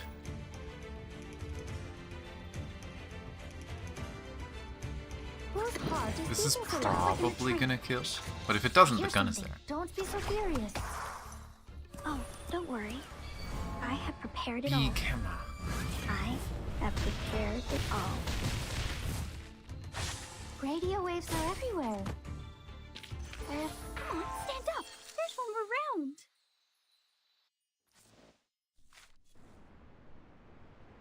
Okay, how much trouble does Burton get in for stopping people? Oh wait, I've been missing some stuff. But this one I have to do. Where's the... Oh, it's over there. Well, is this our crazy talkie lady? Oh, look at you. Climbing out of the cave in the allegory, all dusty and dirty like a little savage. Yes, yes, yes, we have escaped the Matrix. They must have tried to fill your little brain with long preachment. But you should feel lucky, because at least they didn't give you a quiz right after that. Yes, that is true. Oh, how modest you are. Looks like you didn't spend all your student days catching tree frogs. Just a few of them. Try to reach the corners of your mind, if you would. And there you will find another bunch of people standing in front of a stone table. Yes, those people in gowns. White gowns with gray diamond patterns. One of them was standing on the stairs, gathering all the little vacant eyes to his side. What was he called? Give me a second. Teacher, instructor, tutor, the educator. Just titles like that. No names at all. No one gets to write down their names on that banner, after all. I'm assuming she's talking about 210? But they have nothing to complain about. You know what they say? What is reasonable is real. That which is real is reasonable. They showed you a broad avenue in their teachings where you could enjoy a sense of security with all the solid ground, convenient automobiles, and warm sunshine. And at the end of the avenue even lies an inspiring mission, to which you are expected to devote your whole life. Fair, you don't have much choice. There is a distinction between good and bad here, and it's as clear as our innate sense of right and wrong, like a floor of black and white tiles. Any stains on it will be noticed immediately. But in fact, there exists another path in the woods. It's much less traveled, leading to the unknown darkness which cannot be seen with eyes or proved false. You may even experience indescribable chaos and madness there. This path, however, has an excellent view, and it's one of a kind. The plants are thriving with bursting energy, and the flowers are blooming in a delightful atmosphere. So, which will you take?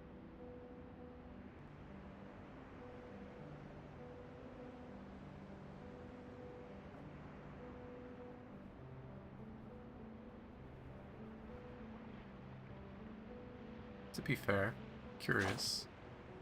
Curious about the path. Oh, that's not an easy choice to make. This grandma must give you a round of applause. I would have even pinned a boutonniere to your suit if I had one. But I have to remind you, those things in there are not easy to deal with. They can drive you insane, and you have to be very careful. Those things. You've seen the living proof. Many were freaked out after they came back, and people had to tie and lock them up. Others even dug their own graves. Oh, my. That was a bit over the top. I hope I didn't scare you, darling. Here's some good news to cheer you up. Actually, there's still one more way you can take. It would be a good choice if you want to enjoy the scenery without getting lost in the darkness. Another way? I'm sure you know that myth. You shall take the soul of your love out of the underworld, yet you shall not look back. That's right. You shall pass by the sleeping sirens, yet you shall not make a sound. The ones with the belief set off. They entered the dark woods barefooted, yet moved so smoothly, as if they were walking on the avenue.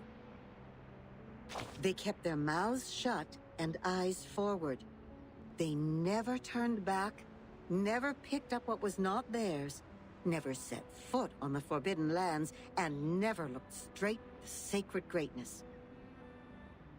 They showed frugality, patience, and wisdom in the face of hunger and danger. So the beasts continued to lurk in the shadow, and the ones with the belief passed through the woods safely, until the path disappeared along with the direction sign. Then the first one to look back gave an exclamation before being exiled. Is it really reasonable to take it? Think about what I just said. That which is real is reasonable. Never look back in the woods, darling. If you don't want to be turned into a pillar of salt which can do nothing but wail, then never, ever look back. Yes, we'd better stay awake, stay calm, stay cautious all the time. But then there comes the problem. How can you ignore your love for those thriving plants and blooming flowers? How are you supposed to deal with the unstoppable feeling that overflows like a melody when it is stirred up by the beauty of the scenery? Of course, you will cry the loudest cry, dance the wildest dance, drink the strongest drink, and vomit all the filth inside you. After all, there is no need to enter the woods if the soul-stirring scenery is not what you are after, right? Doesn't sound like a good way. No. So you'd better let it slip your mind, darling. Huh. I wonder if I got all that extra stuff just because I chose that option. Just let it go and hurry forward. Remember to keep your eyes shut and hold your breath. When you do so, the scenery will no longer mean anything to you, nor will the fragrance of the flowers. You will get out of the woods and reach where the truth lies. Is that what you want? Don't worry. We have plenty of time. You may come back at any time and pick another way.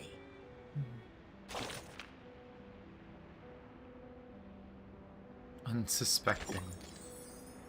I wonder what that was an achievement for. Is this just gonna be a fight, or is this... Oh. Demands a token from you and promises a fable in return. I need to go back and find a pebble. Which is probably this. Unless there's something else. No, that's the only one I've missed.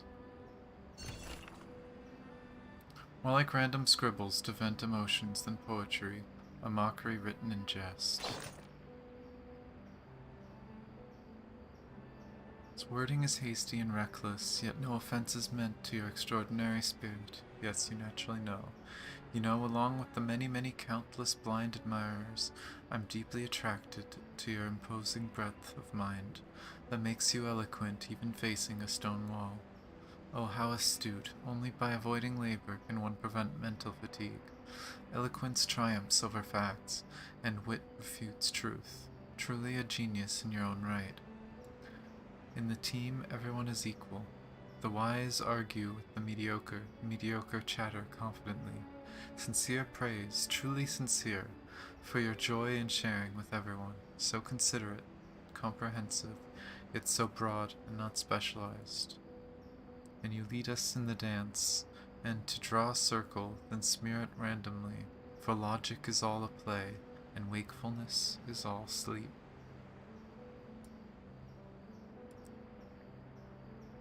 Huh. I in fact did not get a stone from that. Am I missing one?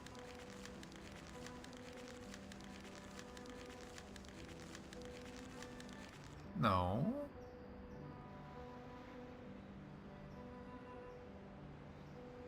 Where the hell do I get the stone?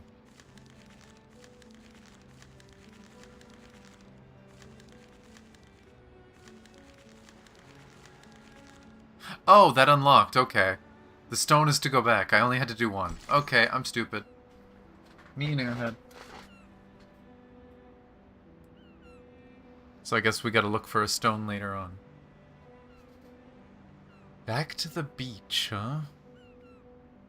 Convergent birds.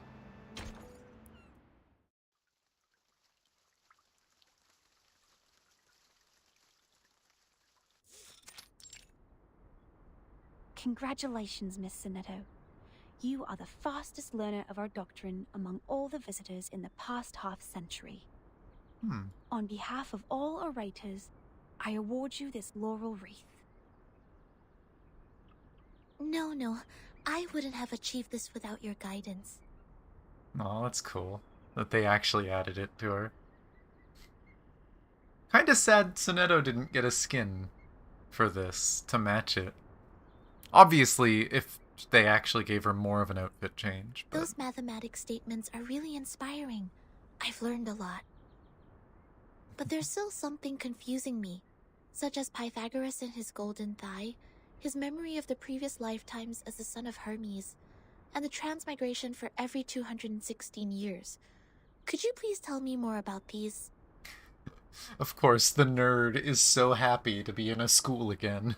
The door is violently kicked open. Oh, for Christ's sake, Regulus. Two outsiders, head dropping to their chests, are dragged into the Hall of Truth.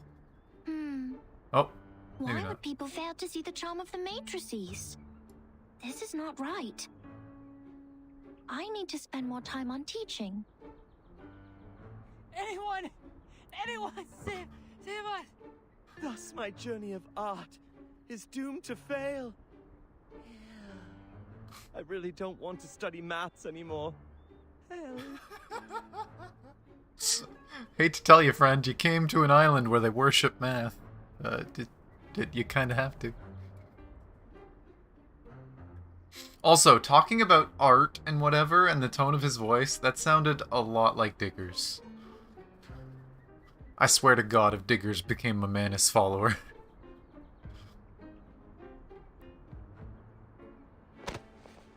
No one cares what they're yelling. As 37 continues to grumble to herself, the two men are dragged into a different room. Timekeeper, you are here. I heard that you completed all the lessons on the scripture. This laurel wreath suits you well. Yet Sonetto keeps her head low. Timekeeper, I'm sorry. At the assembly, I failed to understand the Arcanist's logic. It was totally different to the debates I have participated in. But now I have... That was not your fault, Sonetto. It is now behind us. I need to tell you something more important. I've signed a peace agreement with Arcana, and the price of breaking it is... death. What? Yeah, slightly scary. So Manus Vindictae is also restrained by the stone bangle like we are. Assuming that thing can actually do anything to her. The chief assistant ponders aloud, having already removed her laurel crown. No, it looked cute. You should have left it on. Yes, she put it on without hesitation. But I don't think her purpose would be as simple as hearkening the ancient wisdom. Like the other stones in the Foundation's collections. Oh my gosh. This one has no signs of arcane skill on it. Earlier as 37 asked me to. Before it is activated, it looks harmless, rough, moderately weighted, and no different from their ordinary stones.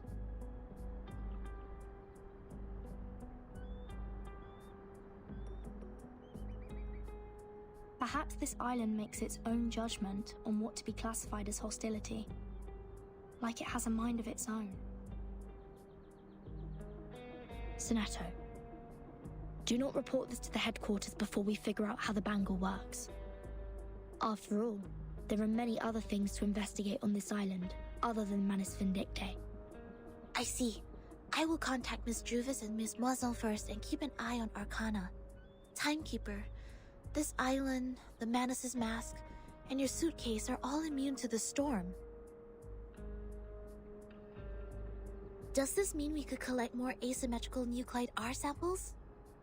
I tried to collect some samples last night in the outer region of the island, but the detecting device showed nothing. If we were to find out more, we have to go to the center area. Oh What boy. are you conspiring now? Do not poke the fire with swords, and do not jump over a crossbar. The assembly will not be held every time when there's a crime. Please take heed of my warning, and do not overstep the line. Learn a lesson from them. Behind Sophia, two gray-coated figures appear.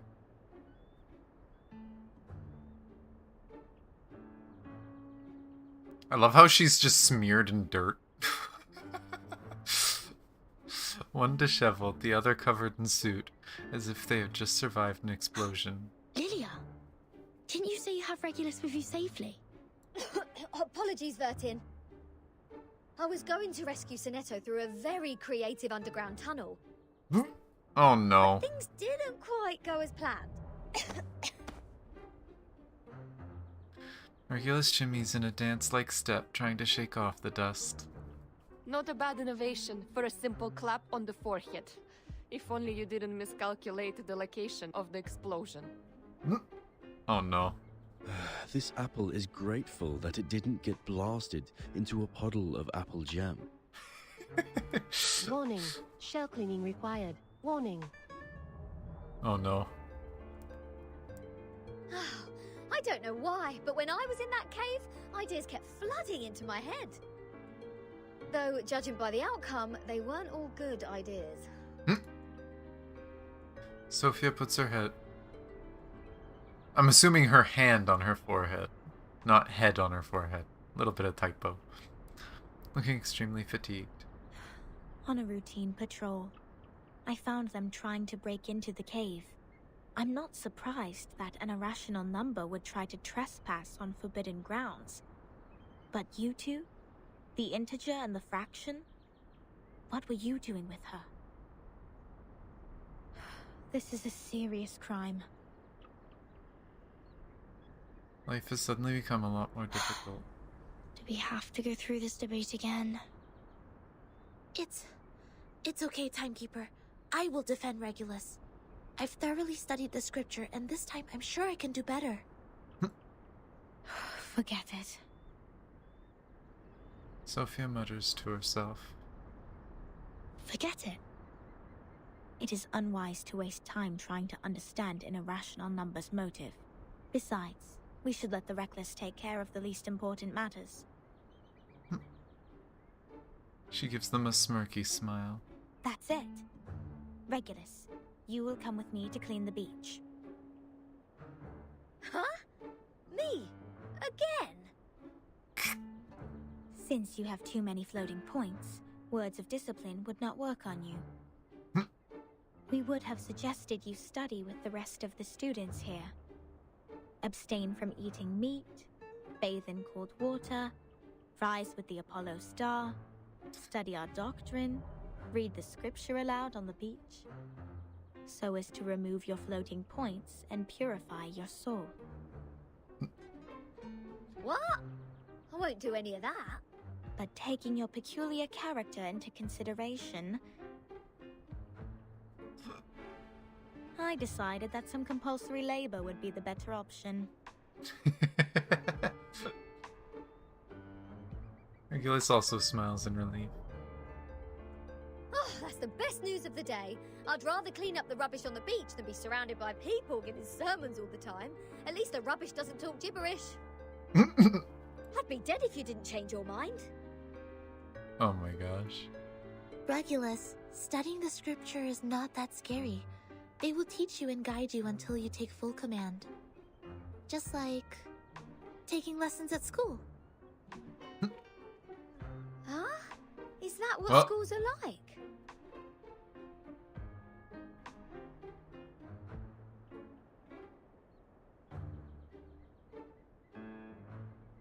My YouTube tab crashed. Looks like everything's fine though. It's just the browser crashed. I don't know what the heck happened there. But, okay.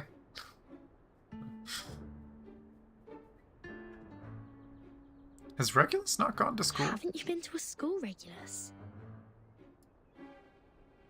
She's self-taught? A great pirate would not remember trivial matters as such. So, where were we? Which part of the beach needs to be taken care of by the great captain? My laboratory.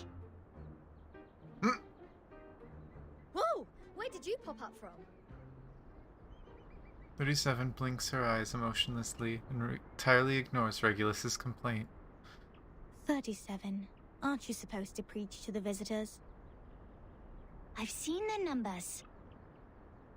A group of negative repeating infinite decimals. They will achieve nothing but to repeatedly step in the river of mistakes. I gave up on them.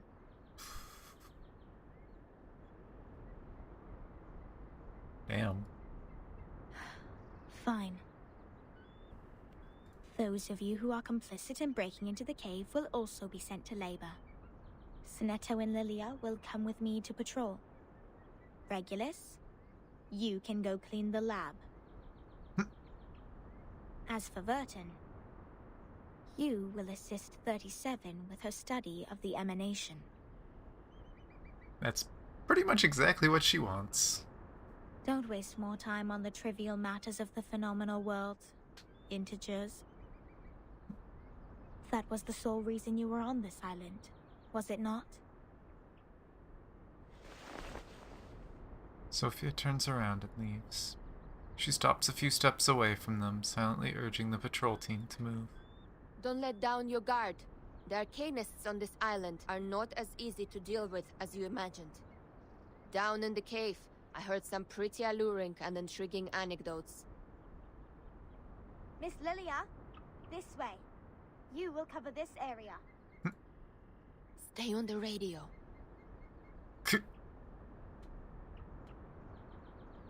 The Flying Witch waves her hand and departs for her new job determinedly. Sonetto hesitates for a brief moment and quickly goes after her. Don't worry, Timekeeper. Lilia and I will keep an eye on Manus Vindictae. We are counting on you, Sonetto. I have a feeling we are coming closer to a big secret. Yeah, would make sense.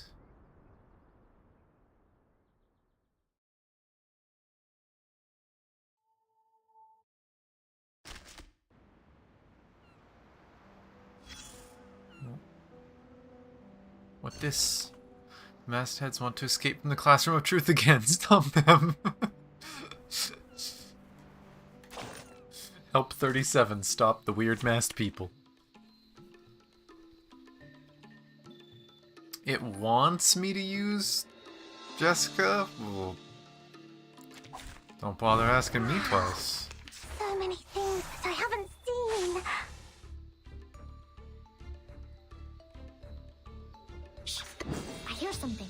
Oh, I kinda want to attack that one. I don't want debuffs, but whatever. Be serious. Move your legs. Let's see if we can get rid of this one first. Say hello. That was lightning. Dink. Hey, I'm the support staff. Always. Why? Give me more Jessica buttons. What's that? Be serious. They move your legs. I should get everything. I tripled the ingredients this time. Say hello. That's Kringle. Bonk. There we go. They will eventually understand the beauty of mathematics. They will be forced to. Oh.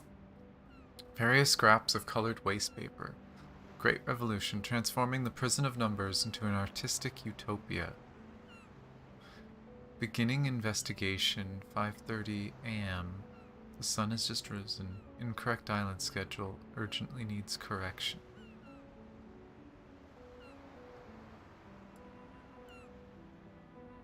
Prison of numbers into an artistic utopia. Is that what one of the Manus people wrote? Rough doodle of a man with an expressionless face, loose hair, free-spirited and discerning, needs a bit of dishevelment. Tough headband, perhaps expresses individuality and defiance. Monotonous clothing colors, no tassel decorations, poor taste. Room, neat, bed rolled up, not even a trace of having been slept in, collective lack of imagination, creativity. Doctrinal studies, terrifying regulation, and a stranglehold on the soul. They're giving stars to everything too, which is weird. Plaza Beach. Lecture, art salon, transformation cell, dreamy, cozy, passionate. A rough doodle of a beach party scene. Why does this sound like something fucking Diggers would write? I swear to God, if Diggers actually joined the Manus. Honey bread and vegetable salad, vegetarianism, no leftover food on the plate, environmentalism, beautiful utopian prototype. Boring and lengthy QA sessions, deep sleep-inducing, frowning contemplation, frowning. Contemplation, not a single smile. Harmful group activity. There's an M. There is an M. There's also a sheriff. Hello. Walk in the fields makes me hungry. What's for dinner? Rough doodle of a little girl with long hair, fierce expression, and exaggeratedly waving arms, like some kind of artistic process. It's 37. Terrifying pursuers, stubborn enemies of the Great Revolution. Beware. They really are afraid of 37, huh? No meat. Reminder, sometimes peace must give way to the stomach. 10 people per table, suitable for exchanging creative ideas and inspirations, reciting poetry, high art, no meat, rough doodle of grilling meat. Where? Here. And everywhere. But, huh. So this sounds like this is something the Manus people were writing, and it looks like the Manus person wants this place to value art more. And this very much sounds like fucking Diggers, and I swear to God. If Diggers is part of the Manus and infiltrating this place, I'm gonna smack that man. I don't know, maybe. But sound the alarm. Now, there was one cutscene. One cutscene in the trailer that looked really cool, involving Vertin and 37. I kind of hope that's actually animated, or at least fancy art in the story. We'll see. Gonna turn into a seance? Oh no. Star note. Maybe after another few tentacles we'll get a 6-star note. Maybe. So your so-called sacred project is this gigantic IDM computer? Regulus inspects the computer like an expert. I was curious about them during my stay in Laplace. Those later versions of the model are so much better than the 66 ones. Except 66 is a number that they probably really like, Regulus. Don't say that. But this one doesn't seem that far advanced to those. This is not a junk piece the Manus sold you, is it? Items of the phenomenal world are all a waste. This one is long broken. After the emanation, we couldn't find anyone to repair it. Why do you keep referring to the storm as the emanation? What does the emanation mean? It is the waves of Numa. We are the expellees of the world of forms. We were banished to this damp and dark cave. Some more of the whole idea of like a Matrix type thing. Everyone here is obsessed with the fake light on the wall, but forgets to look for the truth. Numa, however, will lead us to escape the cave and return to a more supreme realm. Eh? You make it sound like we're living in piles of rubbish. Aren't we? Of course not. If you ask me, I'd say you have absolutely no idea how wonderful the outside world is, because you have never left here to try it yourself. That's actually a really good way to word it for her, because then this island becomes the cave. Dr. Pepper, the music festivals, Rory Storm, the Hollies, and the Rolling Stones. Just a bunch of music. Oh, there are too many to count. If it weren't for this sick storm, I would still be riding a motorcycle in one of those races in London. Your soul must be pretty contaminated. And the computer, they can calculate extremely large numbers within seconds, better than hundreds of thousands of you combined together. In the case of numbers, it's not the bigger the better. Also, this computer has never played a useful part in our study. Come on, mate. You people just leave it in a cave. It's like sending an infant to the kitchen and waiting for it to bring you dinner. Never mind, you'll see what I mean after I fix it. Regulus mutters as she gets down on the ground and crawls closer to the computer. Can you fix an IDM, Regulus? No, but I've seen the Laplace people do it. Shouldn't be too difficult, I assume. Oh my gosh. Fucking Regulus. Hello, Sky. You missed me nerding out earlier.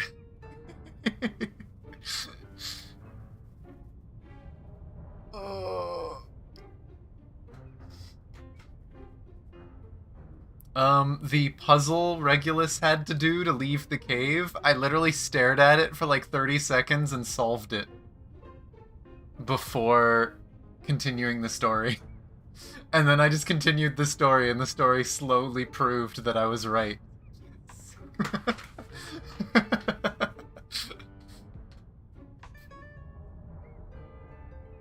Me and my nerdy puzzles. I enjoy them. Probably doesn't hurt that I like math and sci-fi and space stuff. Oh, the dust! When was the last time you sent people down here to clean? Regulus, a few moments ago. That was you. You're the one here to clean. Oh, some critters are nesting here. Oh, did I break into your party? Uh-oh. Martin, come give me a hand. They won't let me touch him. Oh my gosh. And there's the fight. Have party hat ones. The party hat ones are funny. No! Why you give me everything but the party hat ones? Oh, they're mean. I want the funny ones. Wow. So many things that I haven't seen. Oh well. Debuff, AoE, single target. Please give me more Jessica buttons for next turn. Please. Please, please. Hey, they did it! They did the thing!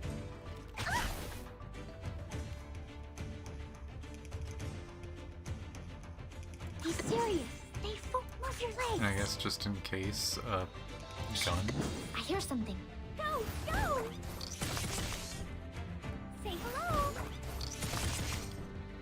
Gun was not. Oh, gun was necessary. Wow, that thing had 0 pixels on that bar. But apparently it was still alive. We've found some imaginary.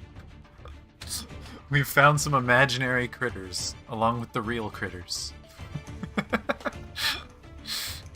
Whose heart is beating so loud? Just like in the train. Be serious. Stay focused. I love this island. It's such a cool idea. It's such a cool concept. I have prepared it all. It had that 1 HP dream. Yep. Unfortunately, I chose gun. Or, for me, fortunately. I was actually considering using a heal, but then I looked at my life and I was like, I don't really need a heal for this stuff.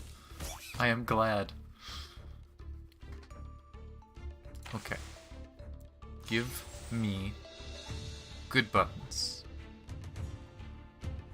They already have that.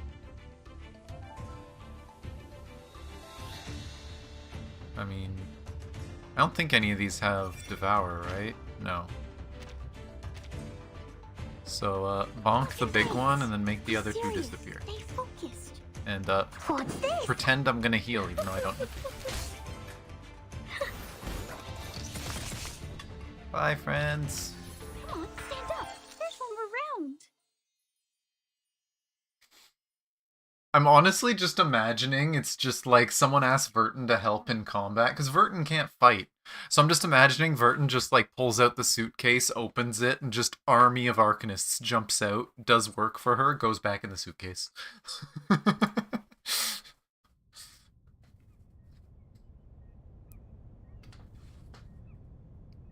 Green numbers appear on the screen.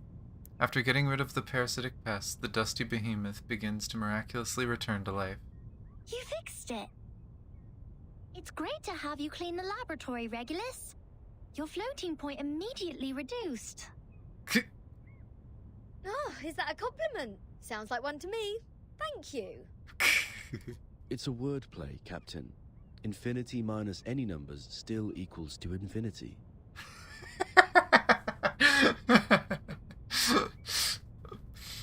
You are still irrational.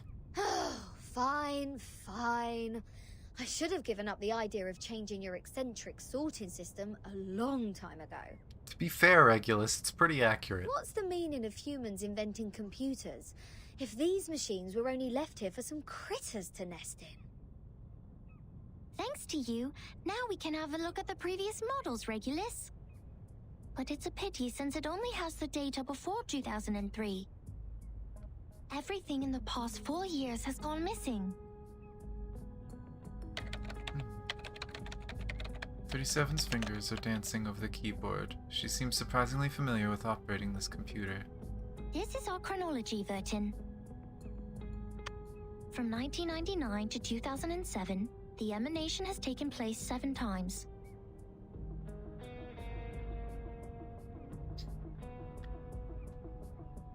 No, you can't do this to me. They blanked out a few of the numbers. In 1999, time went back 3 years to 1996. Year 2000... Is that 1985? I can't really see it very well. Oh, it isn't going in a straight... Oh, that's interesting. I had assumed that the time in the world was just going backwards. But it looks like 1996, it then went to, I think it's 85, I could be wrong. The other 2 numbers are almost impossible to see, but one of those should be 64. Or no, maybe it's that one, because 66 would have probably been when Regulus was found. And 1912 and 2006, so it's been going to different years, but it's going forward and back sometimes, which is weird.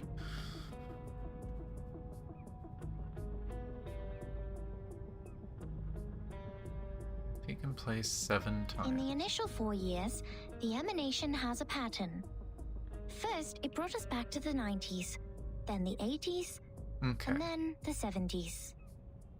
Okay, so it had a pattern, but then something changed. After that, it suddenly leaped to the 30s. In the subsequent 3 years, it took place twice. Every record here can perfectly match what is in the Foundation's files. Wait. These are the records before 2003, you say? Mm-hmm. But this one refers to the storm in 1966, which happened recently. These are indeed the records before 2003. What's following the records is our forecast. So they predicted it. That's to say, you prophesied the 1966 storm 4 years prior to its occurrence. How is this possible?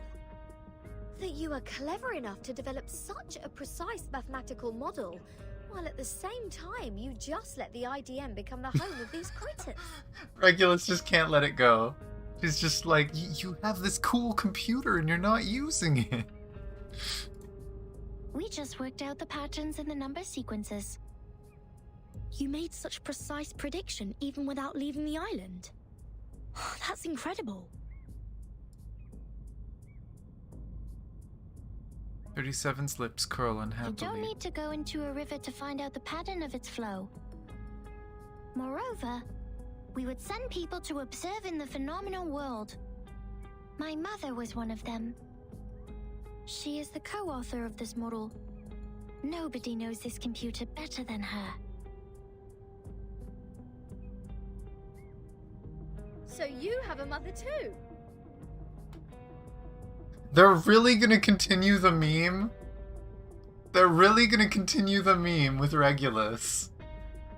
They saw people laughing at Regulus saying that in chapter 1 and they're like, we're doing it again. We're doing it again. For people who don't remember, In chapter 1, I believe it was. Actually, it might have been chapter 0. But Regulus and Vertin are talking, and Vertin talks about her mother, and Regulus is like, oh, so you do have a mother. It's like, yes, Regulus, most people do. You? The shock. 37. Where is your mother now? Like many people, she was restored to her true form. Since then, I took over this laboratory. Is that to say she was in the storm? The form, you said. 37. What is it? What kind of question is this? She tilts her head, looking genuinely The confused. form, or the essence, is what's left of you after all the fakeness has been peeled off. In the storm, I'm going to assume. Oh, to be continued.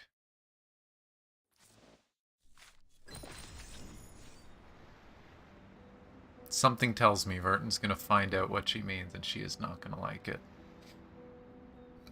Though it looks like we're having a bit of a detour. Before I continue though, I'm gonna take a quick break. I'm gonna go to the washroom.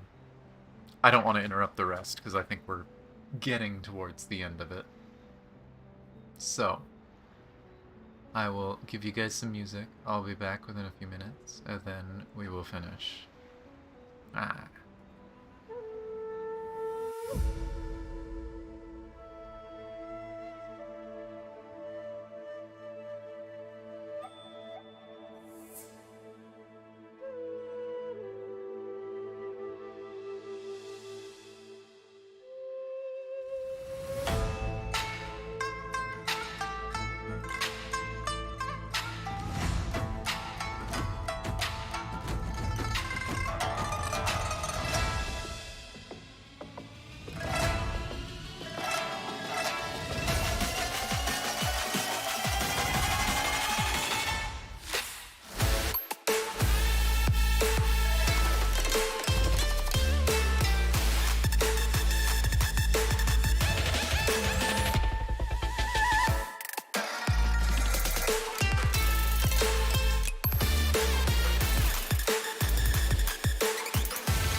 flick through things and get all this lined up a little better.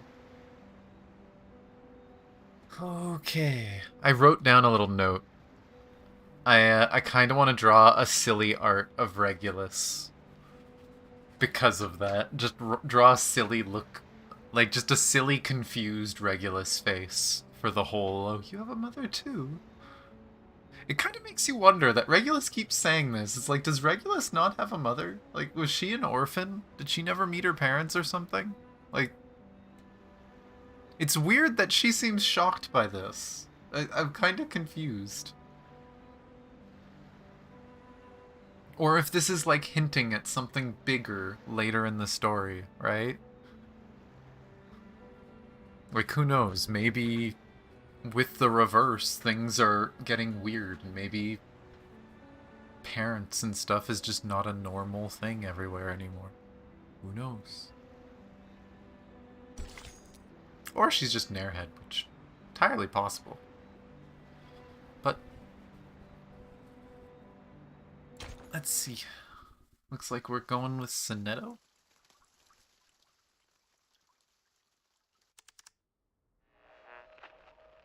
Now we are listening to the New Year collection. Oh. The world-famous painting Mona Lisa was found and returned to Musée du Louvre in the afternoon of December 13th. The U.S. Congress passed the Federal Reserve Act on December 23rd, formally establishing the Federal Reserve System. The conflict between Austria-Hungary and Serbia has escalated. Bulgaria challenged the Bucharest Peace Treaty.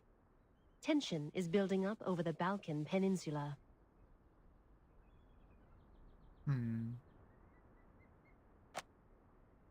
Oh, right. I was still clicked on it.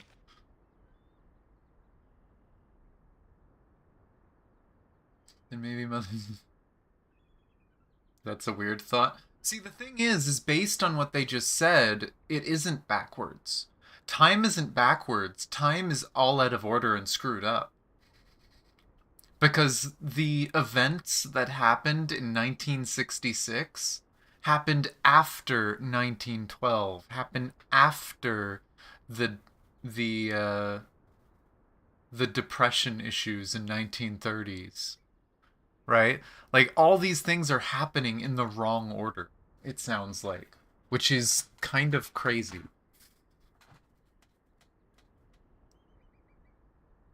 But of course, there was the thing of 37 walking up and saying that their model was wrong. They made a mistake. But that was most likely caused by Manus Vindictae. One sec. Okay. Just double checking something. Go back. Okay. In London, futurists gathered under Big Ben, celebrating the upcoming 1914. This is news of the outside world? Yeah, that's kind of what Miss Radio does. Sonetto puts Miss Radio up to her ears, paying full attention to the unfamiliar news. After the snatches of news, when the channel knob... What about on your side? God damn it. When the channel knob has been turned to the right end, a familiar voice comes out. Lilia, huh?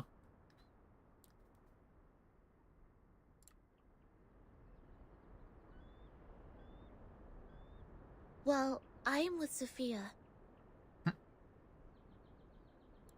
Arcana's still in the hall. She hasn't taken any action so far. Got it. Yeah, that is true. I mean, to be fair, it is just bizarre to think about all this stuff, right? Because obviously Vertin was born in the 90s. Regulus was born back in the 50s. Like, if you actually just look at the characters that have met each other, there should be no way that they meet each other the way they have. Please keep an eye on the Manus followers. Be mindful of the restrictions set by the Bangle. Who are you talking to? Sonetto immediately hides Miss Radio behind her. Just checking up on Lilia. Please stay vigilant during the patrol. This is the last place we need to check.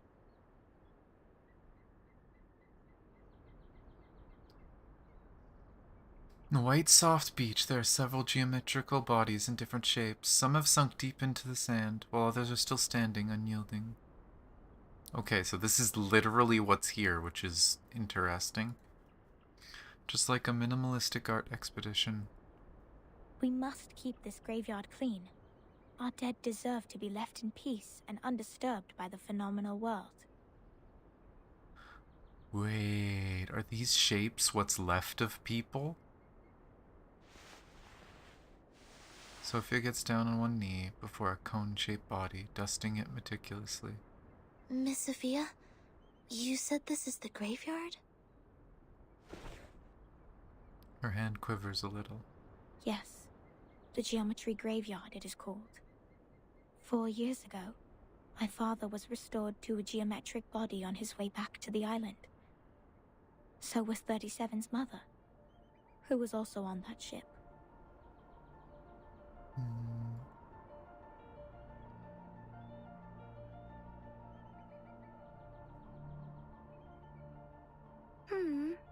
Why are you crying, Sophia? I was wrong.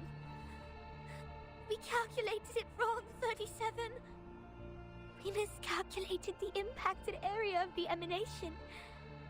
We thought the ships would be safe in the Gorgon current, but the safe area is in fact 5 degrees away. When the emanation happened, the bow of their ship had just entered the safe area. But it was too late. My dad is gone. So is your mom. I know. But why are you crying?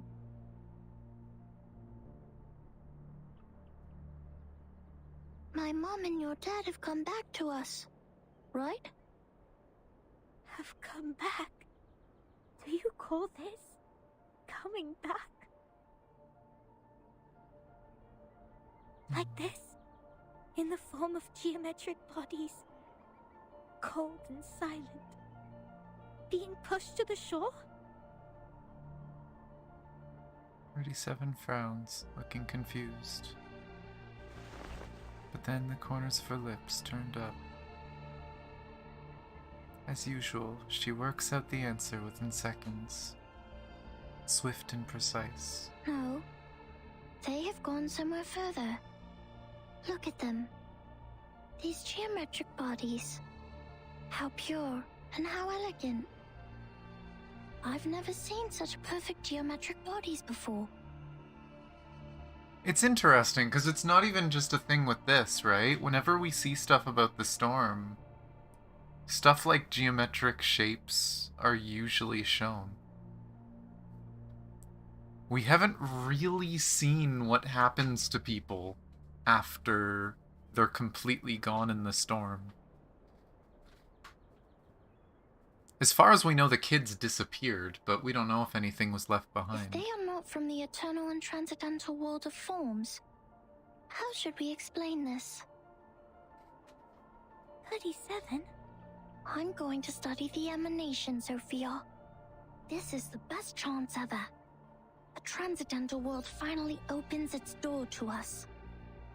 We will reach our hands to the forms and explore the oldest and eternal laws. Will you help me, Sophia? Next time I will definitely make a better calculation. I promise.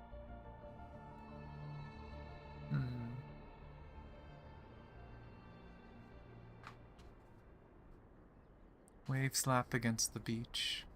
In the fine sand, the geometrical shapes are bathed unyieldingly in the moonlight. Despite the endless tides, they maintain their form, never eroded nor washed away by time. An eternal monument. Sophia lowers her head as if she is trying to cut herself out of a miserable memory. Thank you for assisting 37 with her research, Sinetto. No, I didn't do anything. Timekeeper knows the storm better.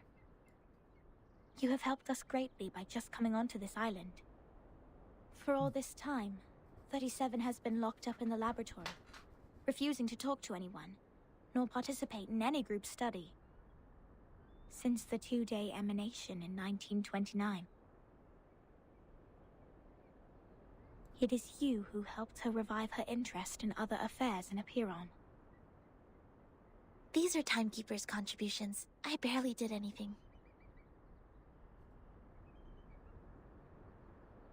Sophia smiles bitterly and looks away. I can't help 37, because I don't see the charm of numbers. I lack the perception that an integer should have. That's why I can't see my own number. The number's charm? Sorry, I have never thought about this. For me, Arcanum is my inborn mission. If you ask me, you are an unbelievably excellent Arcanist. You can flatten the ground, clean up the beach, and rectify errors. You did it in an efficient and precise manner, which is already an advanced ritual. Any students who have sworn to knowledge can do this easily. They aren't doing my job because they wish not to waste time on these trivial fragments of the phenomenal world. Because they have seen the truth. Just because other people can do what you can do doesn't make it any less significant. The phenomenal world is never complete. Like you can never draw a perfect circle there. No matter how much time you spend on it or how sophisticated your device is, it is impossible to draw a perfect circle in the phenomenal world. Arrows always exist. The floating points after the decimal can be reduced, but not destroyed. It's fair. Is it not going to keep going? I thought it was going to keep going. The perfect circle only exists in the abstract transcendental world. Of course, anyone in the world can find out the value of pi through the most primitive method. Egyptians, Greeks, Chinese, and Babylonians, they have all tried. They made circles with twine, painted on the ground with twigs, or measured the land with cubit rods. But none of them actually drew a perfect circle. It's fair. Resemble the Borg. However different their practices were, they found out the sole truth, the approximate value of pi. Because the essence of the circle is hiding in the imperfect manifestation of it.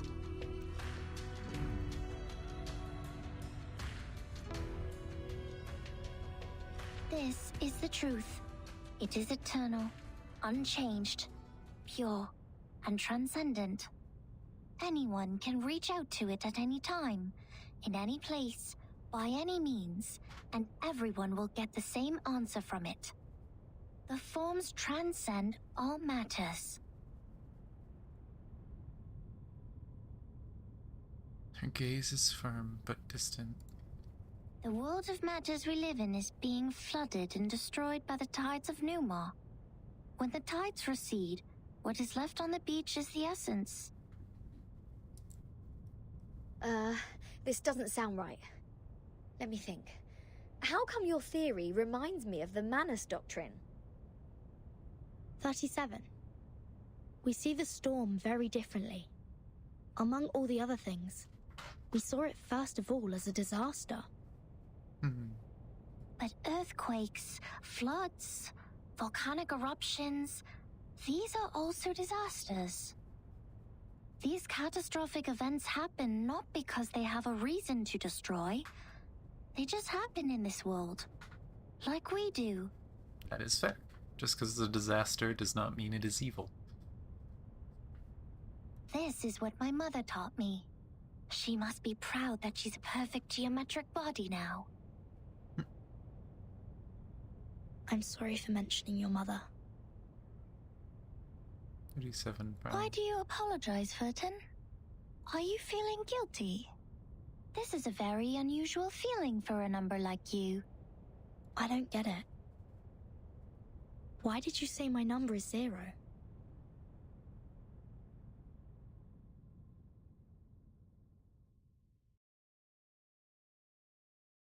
Come on, I want Vertin to come to the conclusion herself. I want her to understand. Another cutscene. There can't be too many stages, like gameplay stages left, because we're close to the max point. Then again, I guess after the last chapter we went over the max anyway, so I guess it doesn't... I just saw it. The numbers of everything and every being would just emerge in front of me. I see it, and I speak it out loud. That's it. 210 told me numbers imply our fate. 37 frowns more deeply. Don't believe him, Vertin. Numbers are just numbers. I know nothing about fate. Fine. I don't think I like 210. And the feeling goes both ways for us. Because I once said he is a poor number. 210 equals 2 times 3 times 5 times 7. He is the product of all prime numbers between 1 and 10.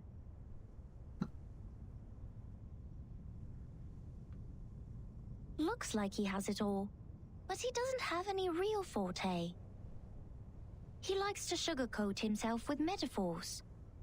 Only those with a flawed essence would adore the trickery of words. I wish I still remembered what the first 10 numbers mean.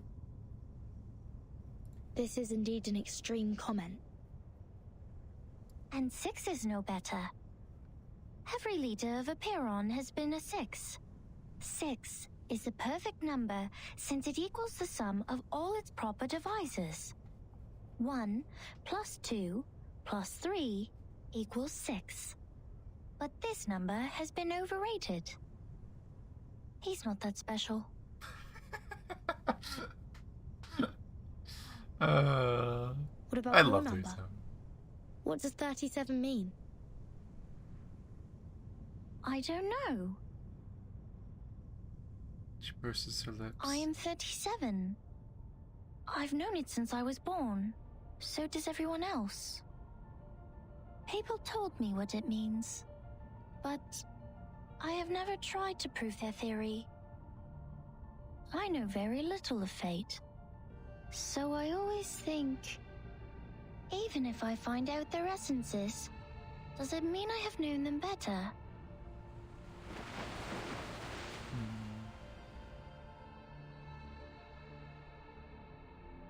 37 once tried to tell me my number. So she can kind of understand people and figure out their number, but she doesn't understand the meaning behind it fully.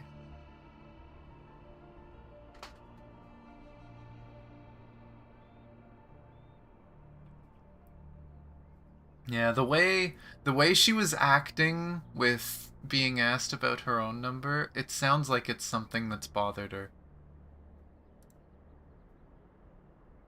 Sophia takes a deep breath. She wrote it down and put it into a bottle, but I couldn't get up the courage to open it. I didn't want to know.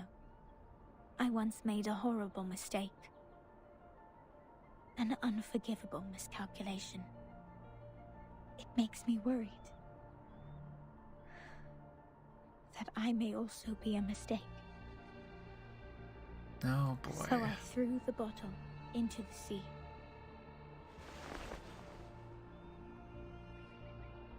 She stops her patrol and turns back briskly. This is You how were told not to 37 turn is around. different from us. We are all prisoners of that cave. Only the wise one can find her way out of the cave and return to rescue the rest of us. I'm the ignorant prisoner who sits, and she's the wise one who returns. I will be crushed into dust by the truth, while she will be the star shining above it. You could just take her hand and let her help you. This is a good meeting, though, because these two are very equivalent if you consider these two being the same and then Vertin and 37 being the same. Because Vertin pushed Sonetto a lot. Because Sonetto used to be really cocky about herself. Yes, she had heard the fable, but never quite like this version. The red-headed girl lets out a sigh, raises her gaze out above the sea at the twinkling night sky.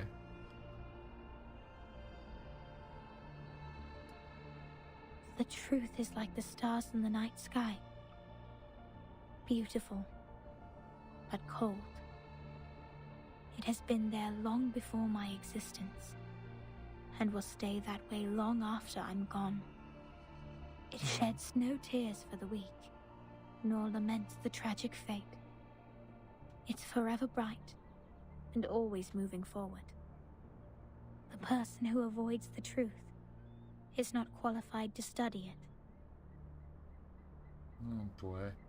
She's basically... I know so many people like this. She wants to move forward, but she believes so strongly that she does not deserve it, that she doesn't take any steps forward and just stays still. It's like she's punishing herself. You know, she made one mistake, so the rest of her contributions are meaningless.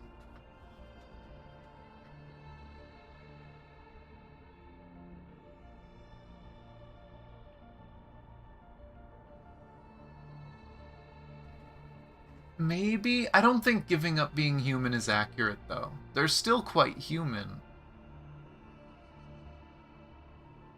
I think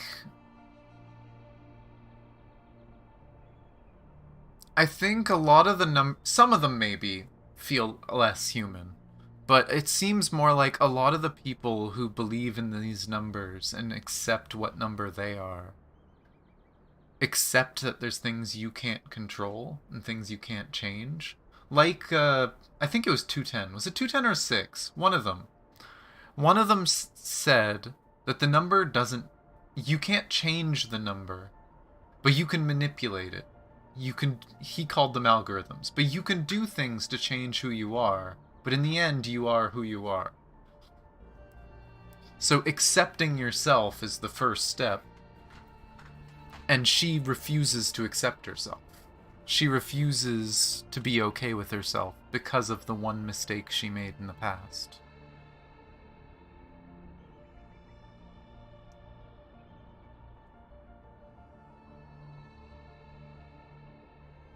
I kind of love this because it's all metaphorical. I'm sorry. But it's My it's really interpretation interesting. has been emotional.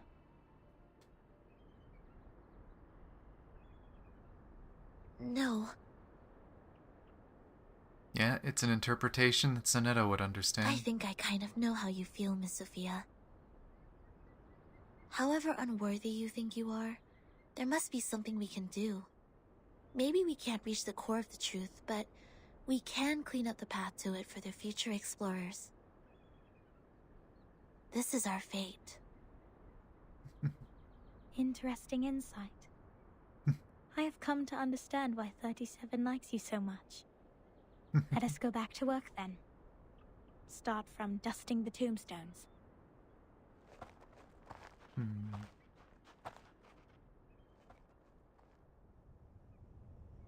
Oh, All back right, here. I've had enough of these Sol Numa-related idle topics. This is definitely not a topic Regulus would like. I want to have a look at your model. Wow, seriously? How did you get this far? I love how Regulus is genuinely a genius. She's just a little shit. Regulusly eagerly pokes her head over, but 37 is faster. She has switched off the computer swiftly. This model has been proven wrong. For 4 whole years we had been optimizing it. But the emanation in 1929 only lasted for 2 days, which means our calculation was It entirely ended quickly a because failure. the Manus intervened. That model is just like this computer. It's a piece of junk. And this is all I can present to you. 37 drops her head, looking sad. No, it's not junk. Is Vertin gonna tell her? Because Vertin was there. We know. I think I know why your model didn't work. Mm-hmm.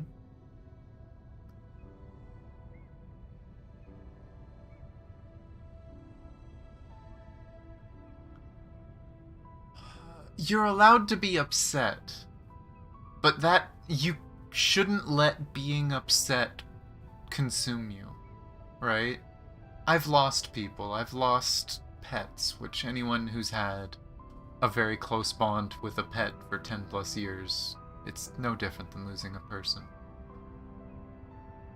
But like, I think the difference is 37 doesn't allow it to consume her. If anything, she lets it.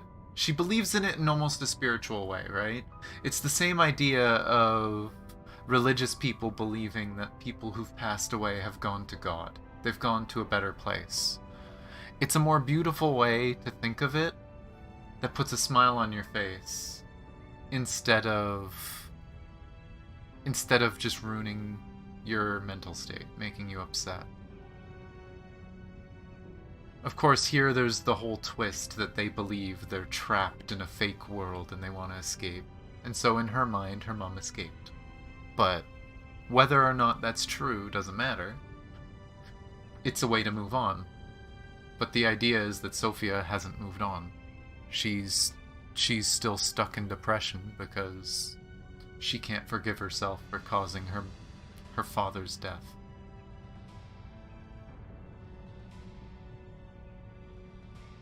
What? Manus Vindictae has changed history. They accelerated history, forcing historical events to happen earlier than they were supposed to. Thus, the storm in 1929 occurred sooner than it should. No way. 37 stares at her in astonishment. Her shoulders shiver. Controlling the emanation. Changing the history of the outside world. Neither have moved? That's fair. That is fair. 37 buried herself in the study that her mom did. But I would say she's doing better than Sophia was. And she's trying to move forward in her own way. Numa is eternal and transcendental. It won't obey any orders given from the phenomenal world. Neither will it change its patterns because of some fragments. I'm telling the truth, 37. I've been there, in the storm of 1929. Your model was not wrong. You just missed some key information.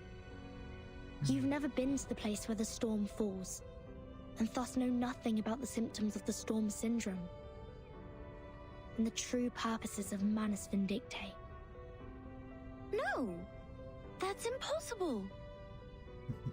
Even if there are means to control the emanation, it wouldn't be like this. If this is true, does it mean the phenomenal world, this insignificant phenomenal world, is more transcendental? Well, specifically 37, it is the people. If you influence the people, if you influence the numbers... Mother's model was defeated by this? She holds herself with a pale face, as if making a tough decision. Yeah. And there's the truth of that, right? She clings to her mother's model as being her mother's still there. But if the mother's model's proved wrong, she might get a little upset by that.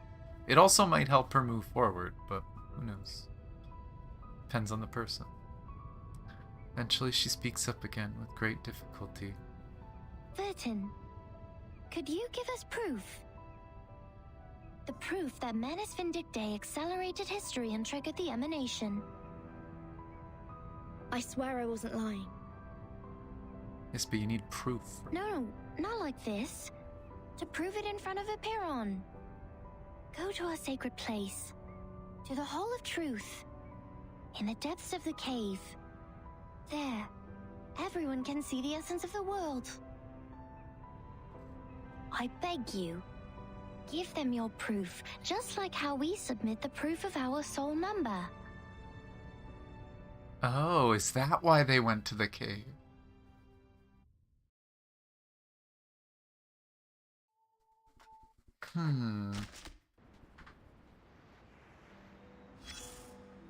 Interesting.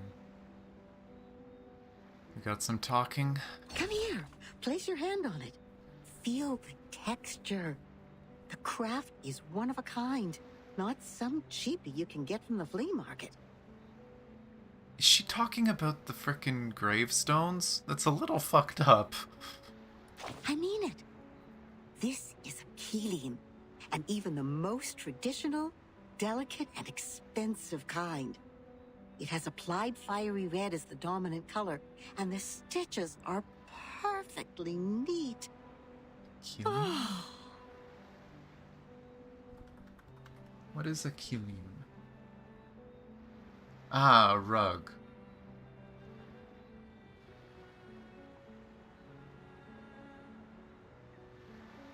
Okay, it's a woven carpet. I've definitely seen some of those before.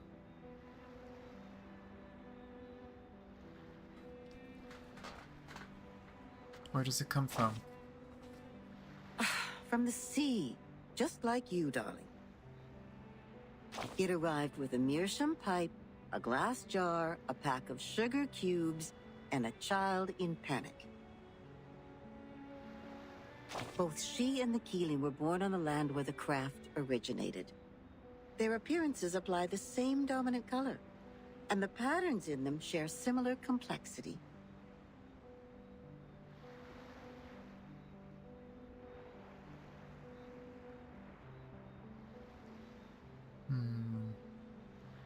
Who's the child?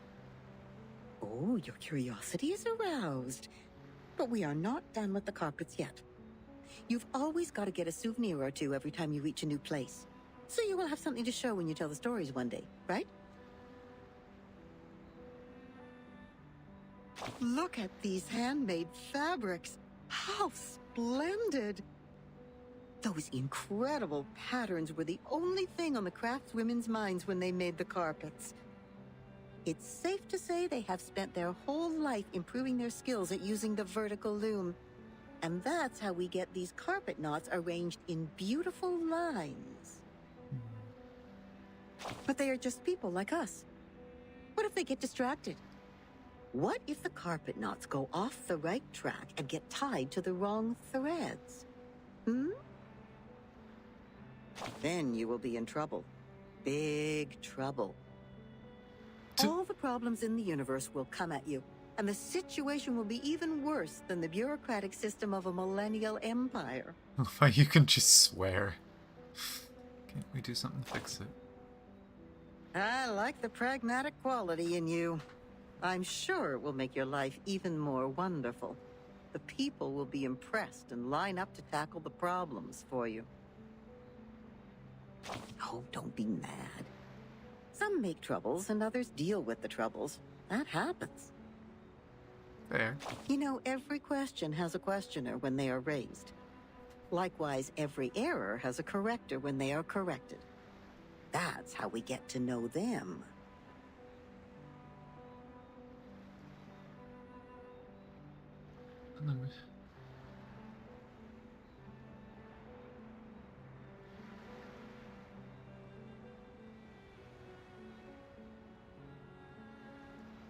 That's fair. And I mean, technically we've seen that, right? That she has influenced other people's fate. For better or worse. I would say Schneider started to break free of her bad fate before, you know, the worst happened, but Schneider wasn't upset about it. And it's kind of the same idea with a lot of them. That she's going through and influencing other people's fates. Because it's true that a lot of the characters in the story probably wouldn't be here anymore if it wasn't for Vertin saving them. Them? The correctors, an ancient profession. Their duty is to remove the loose threads and iron out the wrinkles on the carpets. In the language of this island, that is to check the calculations on the papyri and even the holes on the punched tapes.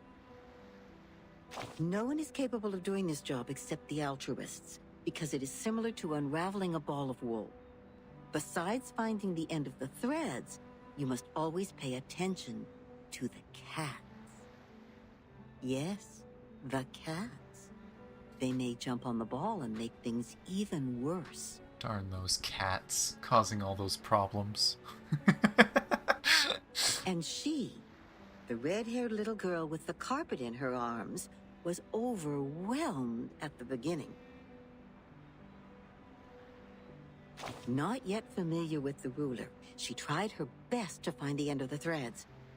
So the cats took the opportunity to jump on her together and left countless scratches on that little forehead. Poor girl. See, that's the problem every corrector has to deal with. Their job is to correct errors. But what if their own existence is also part of the errors? That happens. Oh, it's no big deal. There is more than one loom in this world. She left the complicated patterns behind and came to this simple kingdom featuring numbers only. There she made the first contact with a spinning loom named Geometry. She had never seen anything like that before, and it was almost impossible for her to comprehend how it worked. She could hardly convert the numbers on the books into an actual diagram in her brain. Without a whole picture of what she was working on, she resorted to her hard work and more hard work. Then a long time passed, leaving one wound after another on her fingers. Later, the wounds even became calluses. This very much sounds like she's describing Sophia.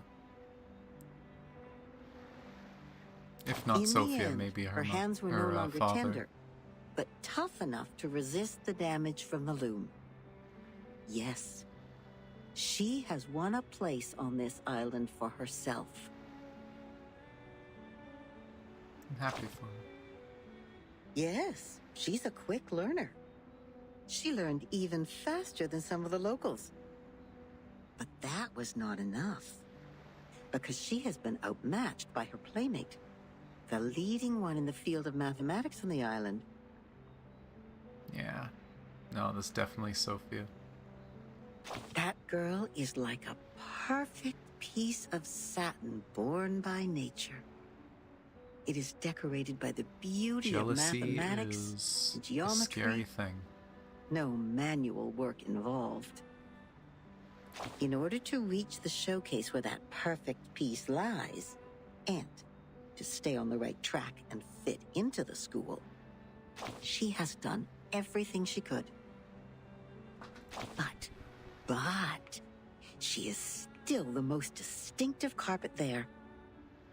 Anyone can tell that as long as they spend some time on the island. It's not wrong to be distinctive. Of course not. She's only a bit different from others. So she will continue to weave on the loom until one day the spindle pierces her callus and the fire burns everything to the ground. Shh. I should stop here. You know that mathematician who was thrown into the sea? He died because he said something he shouldn't have. Cut not wood on a public road. Open not an unwanted bottle. I don't know what to say next. I guess the best line for this circumstance is, see you later. Yeah, one of these.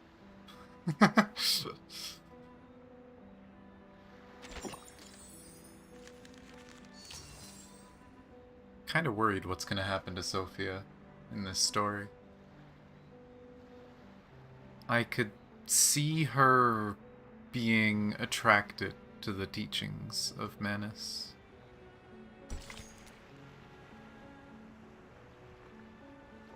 The upstream boat, huh?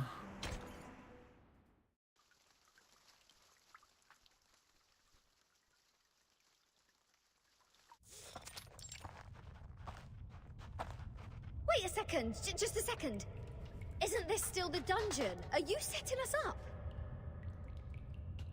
Regulus, do you remember what happened to you in here?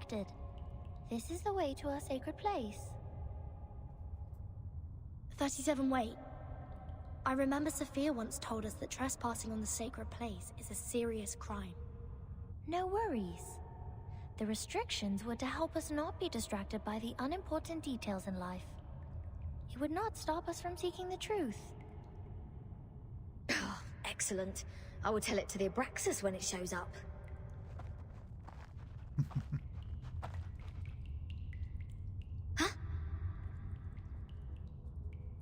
Regulus suddenly stops. Hey, 37. Are you sure this is the right way? My heart just sank as if I took a bite of those overnight potato chips. Are you scared? Oh, you wish. But when I was exploring underground with Lilia earlier, we ran into some fog like this one. Oh, it doesn't bring you any wanted guests, mind you. Maybe you were their target because you are an irrational number. Oh, is that so? You integers will be fine then. Good luck. Don't beg this pirate for help later. Hold there. Something is coming out. Several strange figures emerge in the fog, staggering over. Huh? Rooster ahead with two snakes as its feet. Abraxas. That's weird. Why are they here? They're coming for us. Ha! What did I say? Don't bet. Regulus, prepare for battle. Okay, I know. I was just teasing her. Regulus whistles and charges toward the enemies with excitement. Oh. Oh, that's scary. That's scary. That implies the Abraxas have been corrupted by Arcana. An extreme pain comes from the wrist. It's the stone bangle, which is radiating burning heat. The stone bangle is activated. But they're just Abraxas. Regulus, wait for their attack. Do not kill them. What? What kind of request is this? Listen to me, Regulus. That's of prime importance. Fine. If it is of prime importance, this pirate will try her best.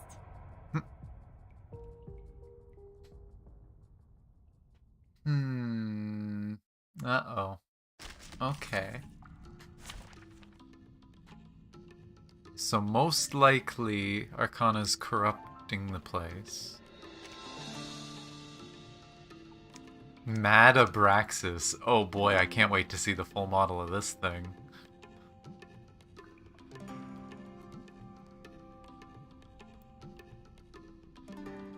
Still has poison feathers, and they give each other stuff.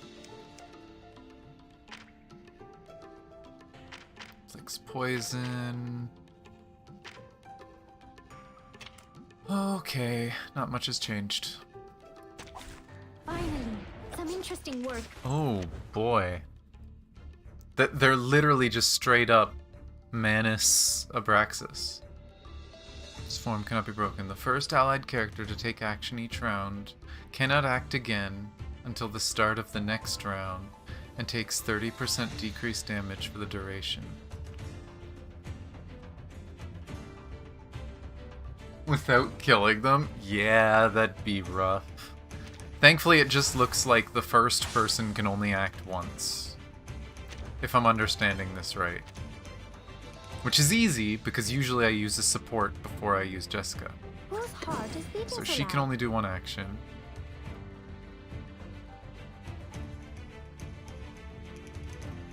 And then... how much health do these have? Wait, are there two different kinds? Maybe not? Is it just glowing red because it's targeted? Yes. Okay. Be serious. I don't think this will be enough to kill, but we'll see.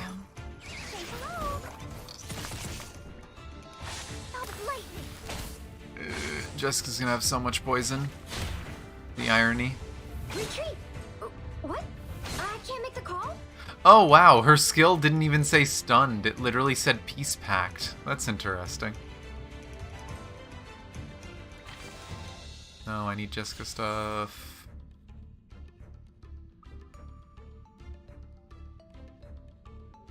What's this? Move your legs. Be serious. And hopefully this should kill that one and get rid of poison. This should be fine, right? Isn't killing them supposed to get rid of poison? Am I misremembering this? Was that with the boss?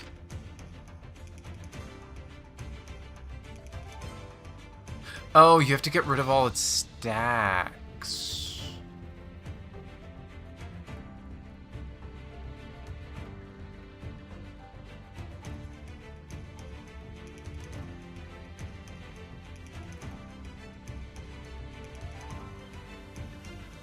Damn it, I gotta do this again.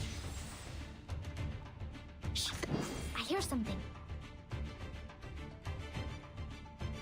This will get rid of that. I don't know if the AoE would be enough. So I'll just do this to try and guarantee that should remove her poisons and kill it.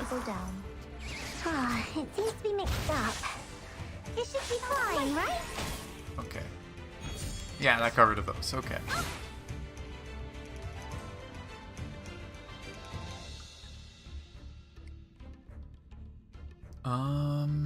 It still has debuffs.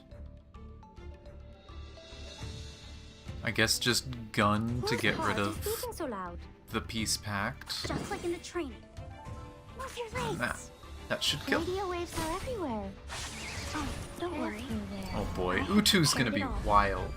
I have prepared it all. The endgame stuff in a few weeks. We're gonna have fucking peace pact missions where you have to manage that.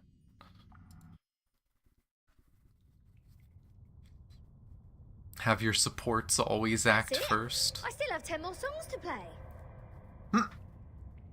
These are not the same kind of Abraxas as we've encountered before. Do they have different varieties? Wait, where is Miss 37? Oh.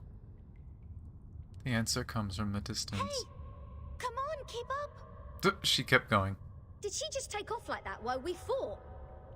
Sneaky little... We should leave too, Vertin. Wait a second, Regulus. Do you sense anything familiar in the fog?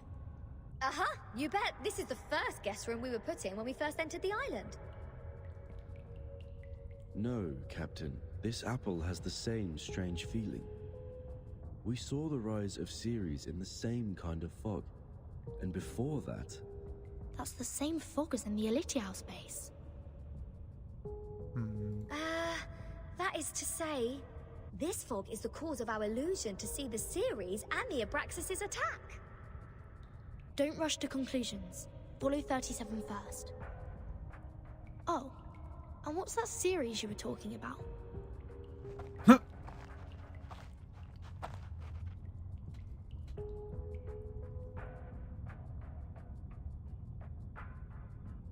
Fog gets thicker and thicker, yet the surroundings are becoming brighter and brighter. As if there's an invisible light source hidden in the fog. I just picked up a piece of paper. Oh. Like this, just bent over and reached to the ground. Regulus bends down and reaches for a flicker of light in the darkness. When she straightens up again, there's a classic manuscript in her hand. What book is it? Oh, probably just some math problems left from the critter's breakfast. You never know. Wait, the Compound of Alchemy. The 12 gates lead into the discovery of the Philosopher's Stone.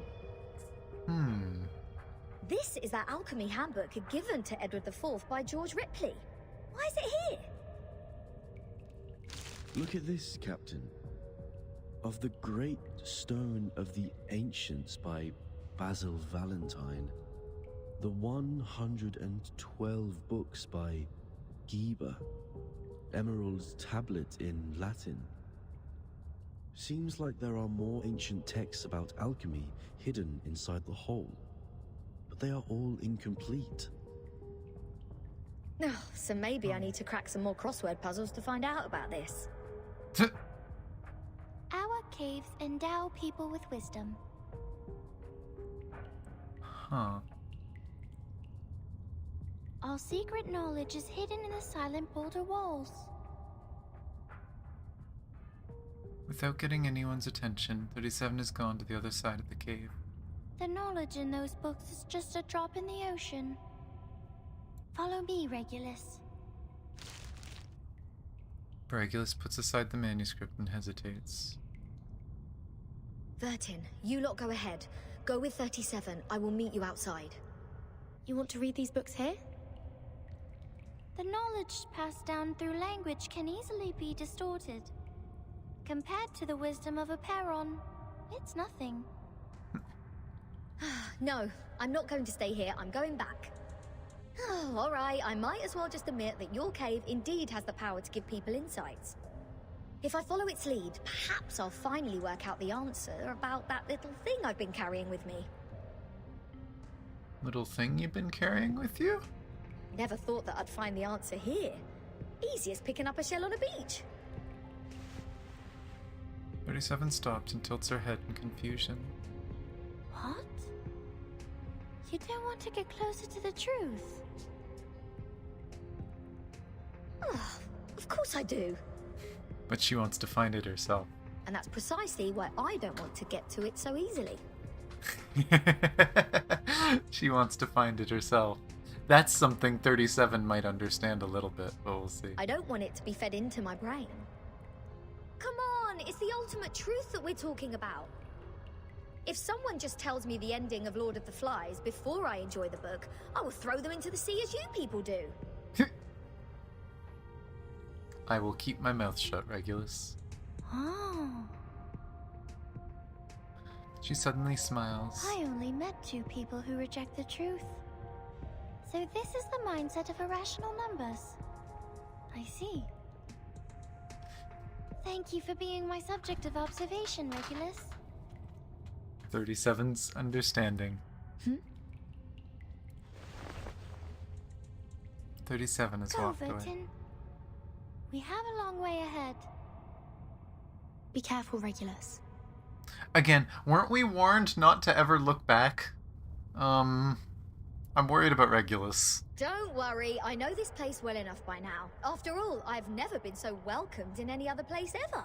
Critters, monsters, creatures with strange heads. Do you worse. This pirate is not afraid of you. Oh, don't say that. Don't say that. Oh no. Oh no.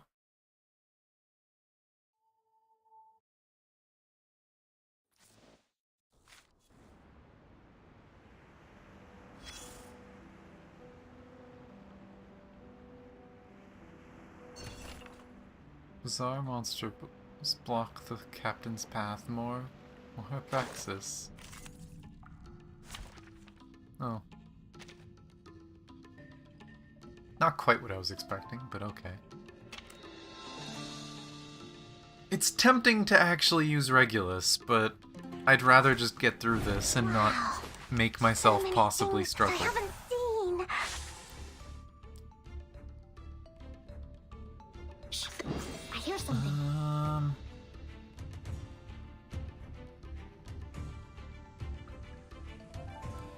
I don't think it'll kill, but I can try, I guess.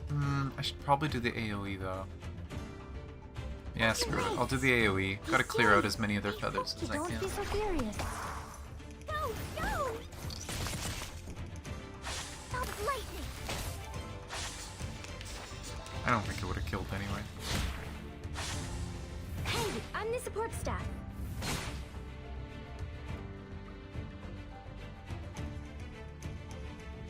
What's this?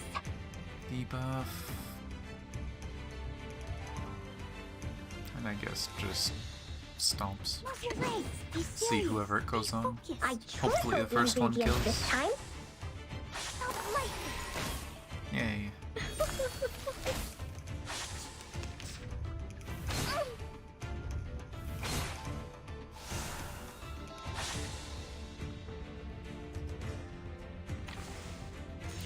Fresh. Debuff. They both have 2. AoE might kill. We'll see. Be serious. Stay focused. Don't be so serious. Say hello. Oh, we don't have the restriction this time. I've been so careful to follow the restriction, but there's no peace treaty right now. Just like in the trick. Move your legs. Be Why not? serious. Stay focused. Oh, don't worry. Probably dead on the first one. I have prepared it all. I have prepared it all.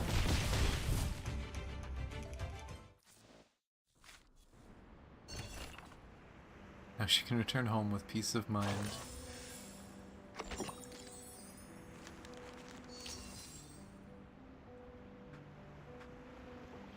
The Truth Seeker. And this has the boss mark. Oh boy. Do I get the, I can't remember what it was called. The equalizing mode or whatever? Do we get silly fucking maxed out characters for no reason? We already know the Manus is down here. Apiron, the boundless, the beginning of all things. Yeah, this was from the trailer. From it and returns to it. Infinity has no start and no end. But nothing would come into existence if there's only infinity. Look up there, Vertin. Now they are presenting in their true forms. In their purest and newest forms. Cave is bright as daytime, as if it's ready for... too fast! For a grand orchestra performance. 37 stretches out her hands like a proud conductor. When it's cut by finity, the patterns of the cutting are what we call mathematics. Thus, the essences of numbers exist inside all beings, and the patterns of all numbers exist in all matters. The length of a butterfly's wings and its body are in golden ratio, and the plant leaves grow on their stems in the pattern of the Fibonacci spiral. This is the most primitive rhythm of Arcanum, and it is also the beginning of our extraordinary study. This is the essence. And how do I submit my proof? Close your eyes, Vertin. Only when your eyes are closed will your mind open up. I want this as a wallpaper. Stay fully concentrated and recall the question you want to verify. Only in the absolute contemplation can truth reveal itself to you. I do worry, though, story-wise, that, as far as we know, both Vertin and Arcana's blood is dripped on that stone on her wrist, which means Vertin is bringing Arcana's blood into their most sacred place. This can't go well. It can't go well. Close my eyes.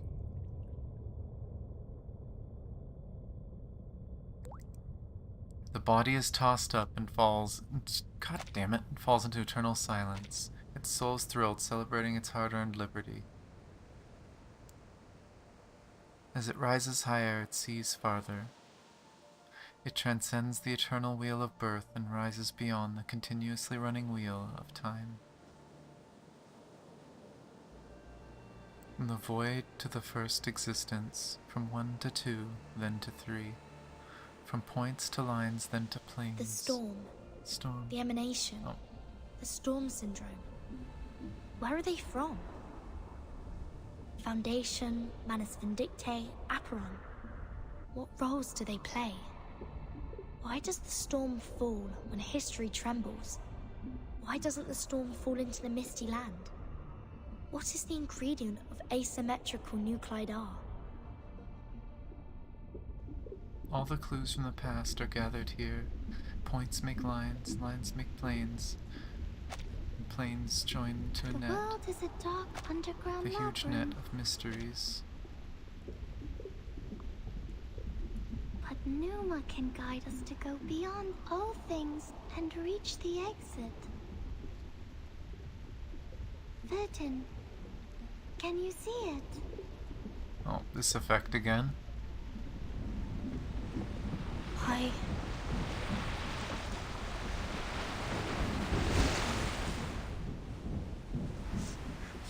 It's burning.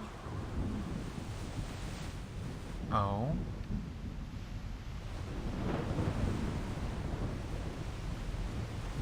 The stone bangle on the wrist becomes scalding again. The tranquil kingdom of truth disappears, replaced with endless chaos. What's going on? Is somebody fighting with the Manus now? What's happening outside the cave? Newton, why are you straying? The meditation goes beyond control. You will be thrown out of here. This would be a foolish mistake. The repair on this is... Suddenly a voice comes into the mind. Like a strong wind blowing off the Alas, candle. no man shall bravest the storm and live. Including thee.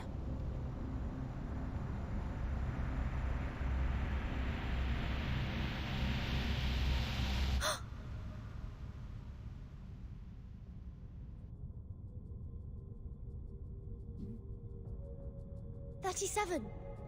37!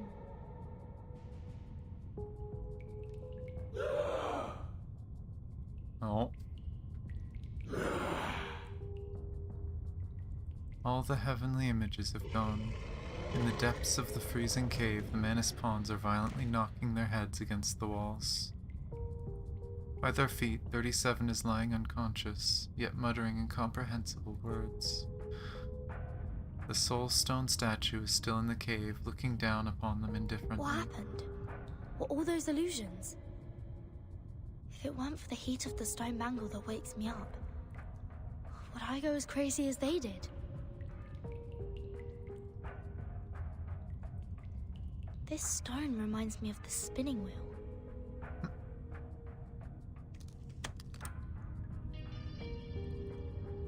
Luckily, the leather box is still The here. collector of asymmetric nuclei R.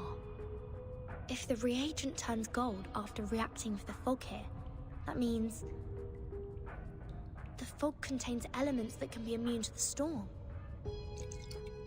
Hint of gold forms in the glass tube.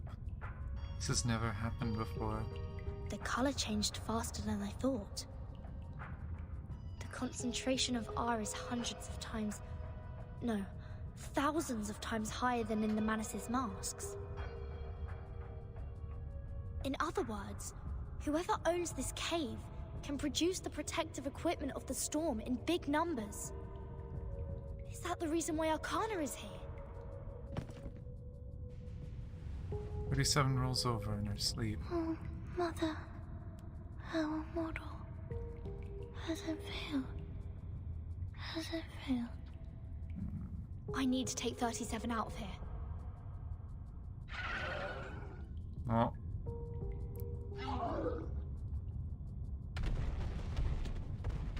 More insane pawns are charging out from the shadows, blocking their So way. the Abraxas were people from the Manors.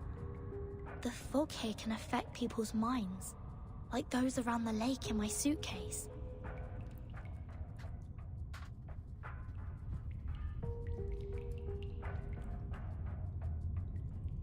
Hold up my wrist. Stone bangle is incredibly heated. Have the Manus found a way to launch attacks without being punished by the Bangle? Or don't they care about the price they will be paying anymore? Question again is, will Arcana even pay a price? Danger is close, one must act now. I hope Regulus didn't throw my words to the wind. I have to get rid of them first, and go out to join the others.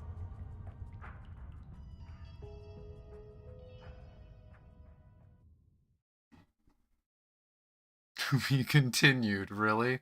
Really? To be continued, but fight. I don't get to know. I know what it is, I've seen a picture of it, but I don't know anything about it. So, Just type doesn't matter. Well, gonna use my strongest team for now, then. We'll see how this goes. Oh, I get to keep all 4. I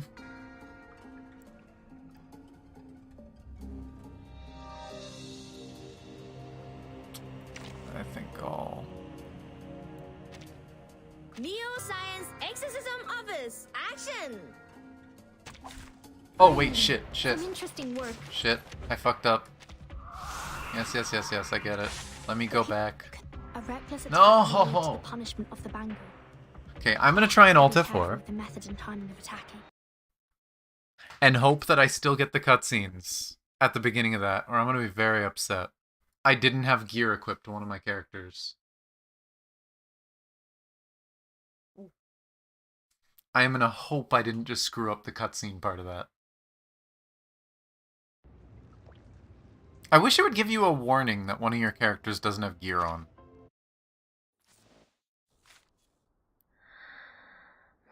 Reconnect? Not yet.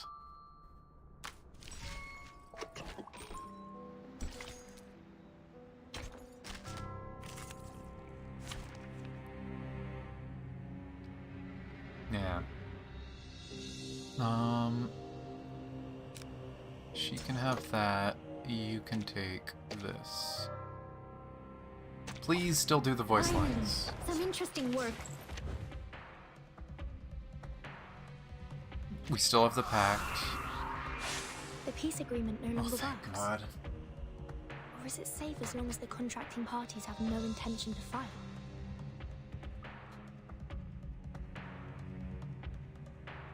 The conditions are not clear. A reckless attack may lead to the punishment of the Bangle.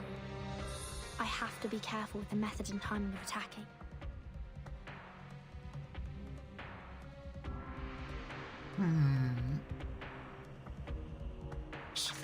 I hear something.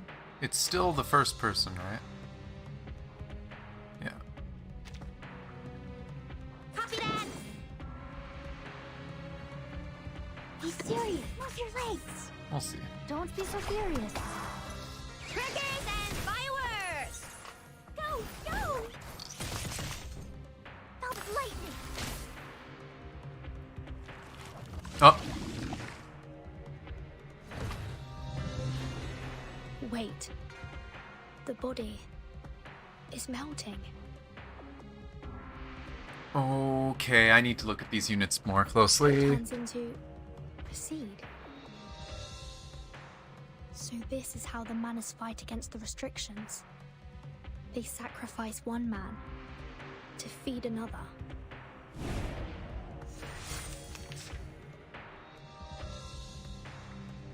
Oh, I can't look at the seed yet.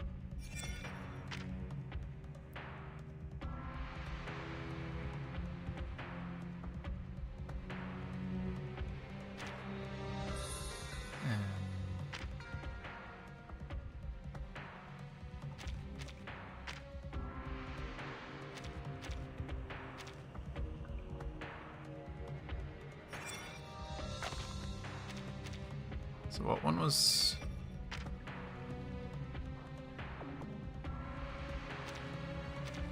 So, I'm hoping I'm understanding this right. And if I am, this is a really cool idea for a fight. But... Whose heart is beating so loud?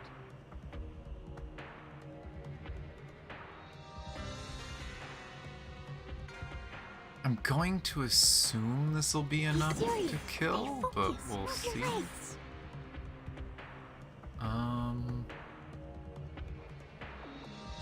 Easy.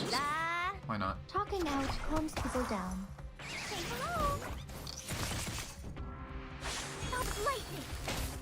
Thunder Talisman! Science Ah, of wasn't oppression! enough. Oh, maybe it was. The remaining one melts. The sacrificed follower has been absorbed by the seed. Is this some kind of ritual? Okay. One can see the form of everything. 37? Can you hear me? Run.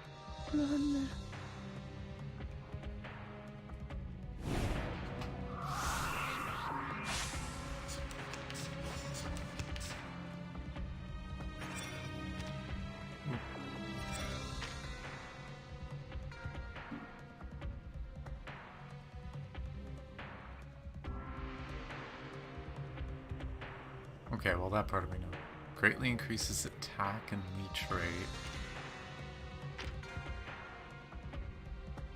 Critical rate and critical damage. Okay, it's always going to do the ultimate thing. But I would much rather the boss crit than heal. Assuming this works the way I think it does.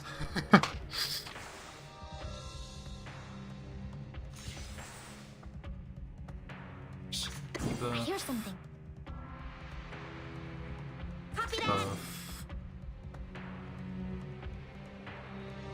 Be serious. Stay focused. Move your legs. Though, don't know if this will be enough to kill. But I am assuming that the boss gets the passives of whoever lives. Which sucks, because I don't know who I left alive on the first one. I didn't read them. Is it because of the cave? So the seed is the form of Manus Vindictae. The forms transcend all matters.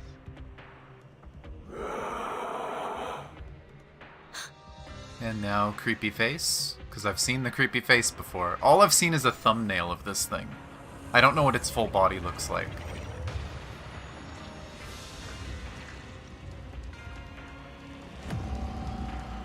Ah, it doesn't have a face yet. Okay. That's, huh. Things are not as simple as I thought. I must make a plan and exercise great care. Ooh.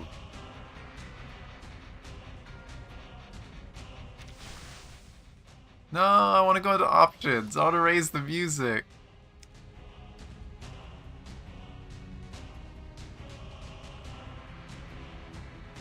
I wish I could raise the volume of this. I don't think there's a good way for me to, though. Unless the game isn't full volume. Let me check.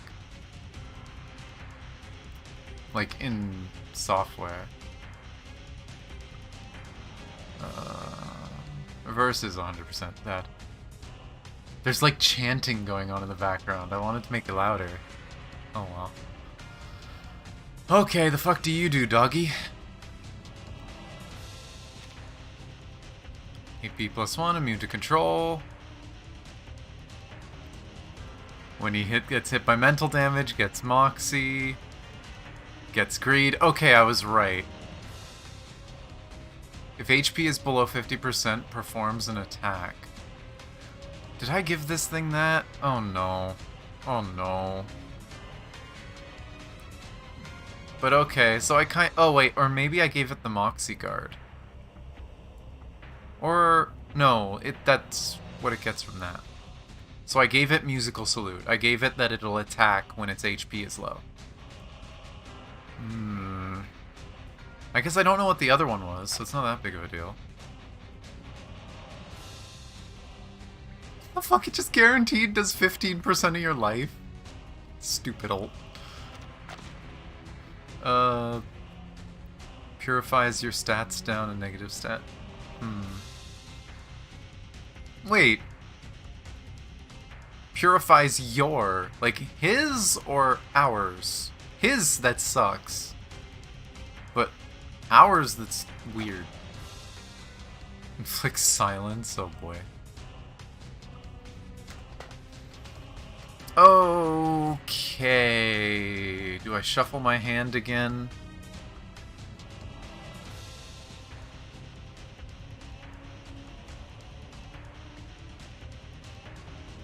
We still have buffs.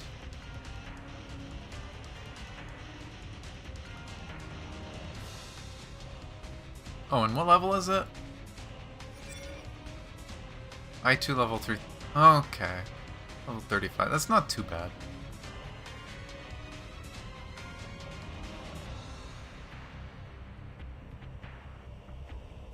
Yeah, fuck it. Give me a new hand.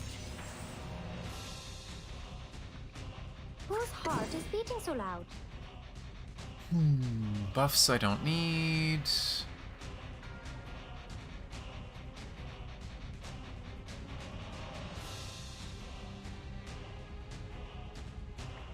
We'll see, because it's going to remove all these debuffs, if that's what it does, and that's going to suck. Don't be so furious. I tripled the Just normal ingredients embrace this time. weird. Oh, don't worry. I have prepared it all. I have But what if prepared weird it is all. normal? Cradle. Bodyguard. Axe. Where are the bodyguard? And yes, it removes all its debuffs when it attacks. Okay, this is going to be annoying for this team.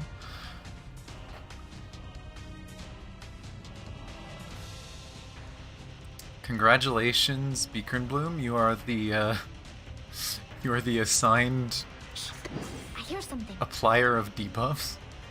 Easy lah.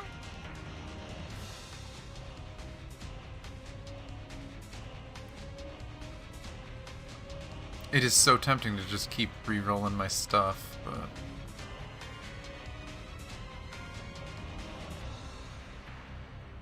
Oh, she can't shoot. You know what? Let's buff, then debuff. So I can use the gun.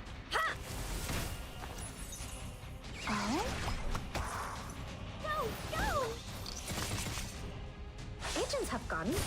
It's called common sense.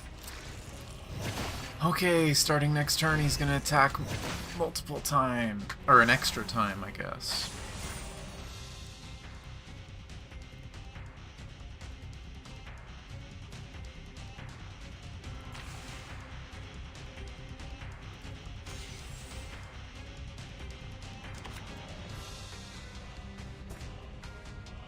Oh, wait, shit. No, everything's fine. I'm being dumb.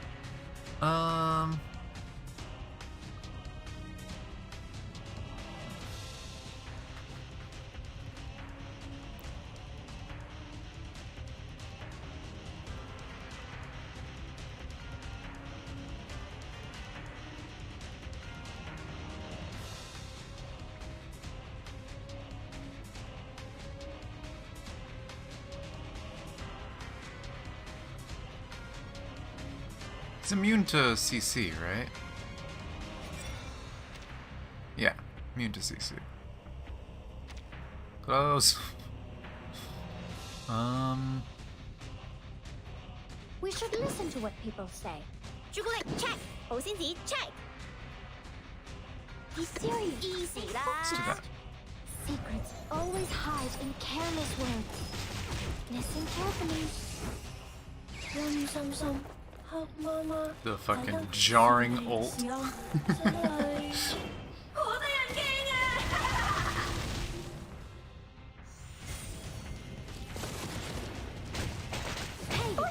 Ow.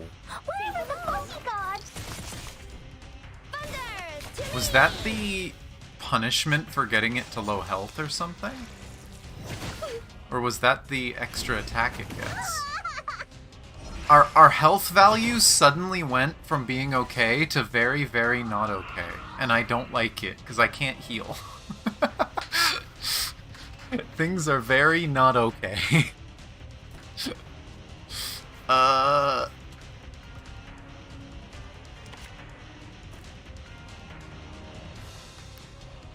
And of course I don't have many attack stuff.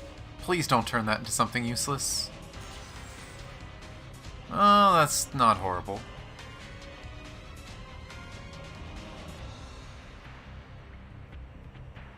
I unfortunately can't apply an extra poison.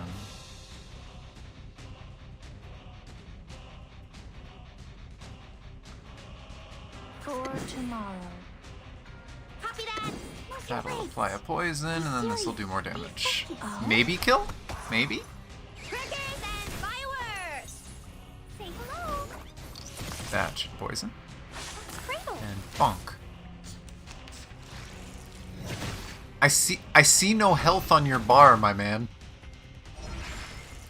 Retreat. Extra attack. I can't make the call. I need to see the number.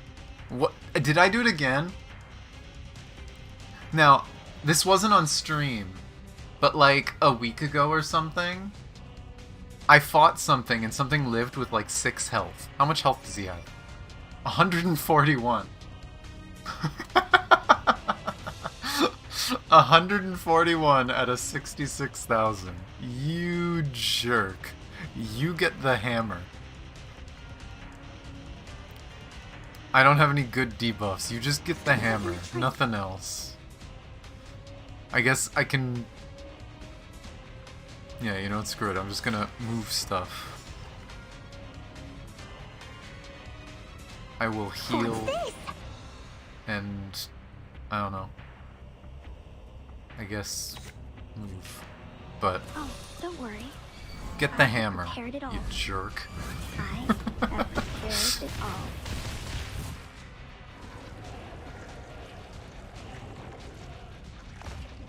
I'm confused, though. Manus Vindictae. It's more distorted than I thought. Poor Jessica. Because I've seen a thumbnail picture of that boss, and it had a face. That didn't have a face. I wonder if it depends on what you kill. Or if just there's an extra phase that I'm not seeing. It's all over. Stay low profile. I don't want to be shunted to... Okay, where does this go next? The invaders in black, yeah.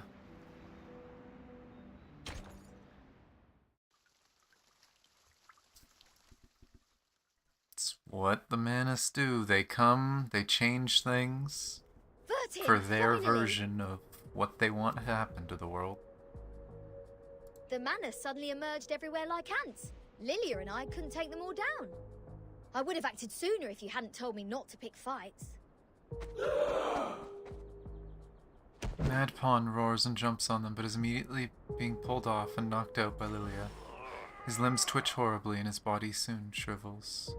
Baleen, all they want is to attack, even if their blood will be sucked out. Insane! Back when we were spying on them, I told Sanetta to screw the peace agreement through the radio. I knew those geometry psychos and the Manus would go mad sooner or later. It's not the people. They were not that crazy when they were solving the math problems. There! Huh. What the hell happened down there? The cave is the key to be immune to the storm. There is a cave on this island, which has the same effect as my suitcase. That's what the Manus are after. What? But hasn't she also put on the stone bangle? Even if she can break free from that bangle, there is no way she'd let her followers keep carrying out suicide attacks. It's not quite suicide. You'll find out. And if she has signed that peace agreement, how will she take the cave from a Byron? Vertin? Vertin's back. 37 opens her eyes. She puts out a finger and points it to the sky. In the eternal and transcendental sky, Several dazzling flare stars are lining up. What's that? Oh boy. Hall of Aperon is in deadly silence. Only a visitor is still browsing the classic book. I'm afraid you have overstayed your welcome, Ms. Arcana. I have to regrettably remind you not to overstep the boundaries, despite the great help you've given to us. I take not thought for needless disputes. But to ask a simple question. Gently closes the book. The great philosophers. Ye seek the ancient wisdom, follow the sage's teaching, and pursue the noble virtues. You are separated from the world for thousands of years. And you have not gained the human's understanding, nor have you sought for it. I find pleasure in this allegory of the cave. However, hast this been unto thee? That who led us to the exile in this cave.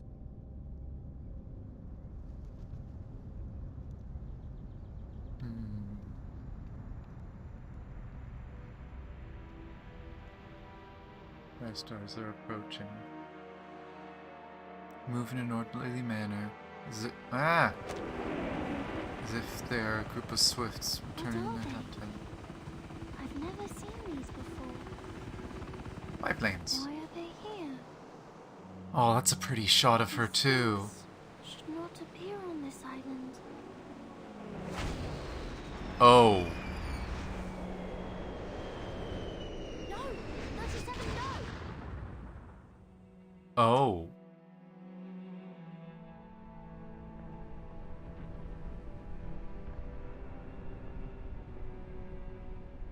On the silent sea, a fleet in black is breaking the waves and sailing towards the island. Sinetto, did you bring the humans' army here?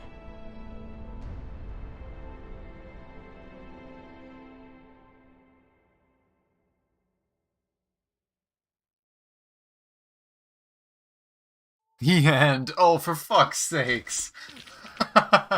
Jesus Christ, that is a cliffhanger. Oh, boy. That is... Huh. Welp, that is not what I expected.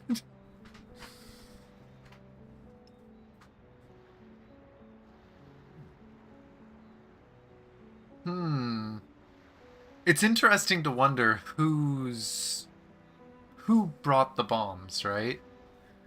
It's really quick and easy to assume the Manus, but quite frankly, the Foundation would do that too. They're selfish, and if they found out there was a place here that they could create things immune to the storm, they would bomb it and take it over in a heartbeat. 37 can't be dead, Vertin was there. Arguably, I'd also say 37 can't be dead because she's playable. Since they made such a big deal about removing a character from the game because they're dead, right? But damn. Damn. Is this just a combat, or... Yeah, speculators gather on the beach trying to dig shiny objects. I'll do these things myself. Afterwards. But, damn. Tiny bit away from one more. But I'd have to do 2 missions to finish that, I think.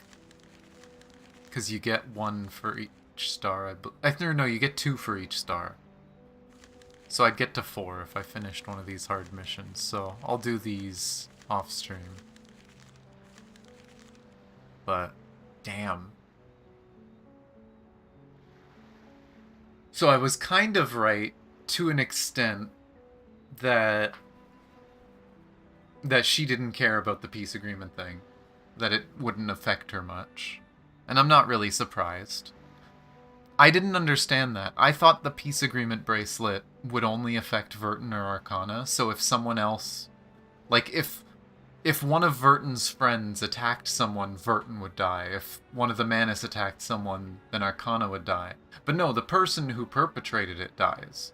And I guess the person with the bracelet feels pain as a punishment. Right? But yeah, apparently it is failing to do anything to Arcana. That breaks that rule. But I'm so curious about more stuff about this place. I don't even know when Chapter 6 comes out. I've heard up to Chapter 5, like just when it came out at this point from the other ones. I'm pretty sure the next patch is going to be about, like, Australia, so something tells me it's not going to be Chapter 6. Oh, this is such a horrible cliffhanger that I'm going to have to sit on and just dwell on.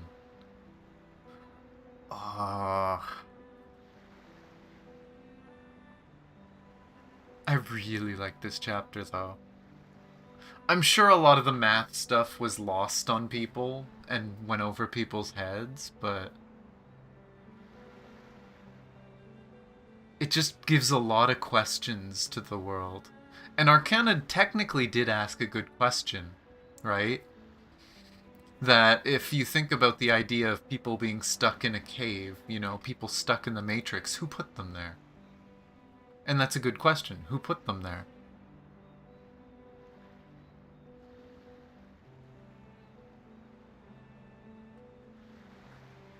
But yeah, I don't think anything would affect her. Again, she's basically constantly bleeding. And her blood is what people use to survive the storm, and that she uses to corrupt people, whatever else. At least that's what it appears to be. But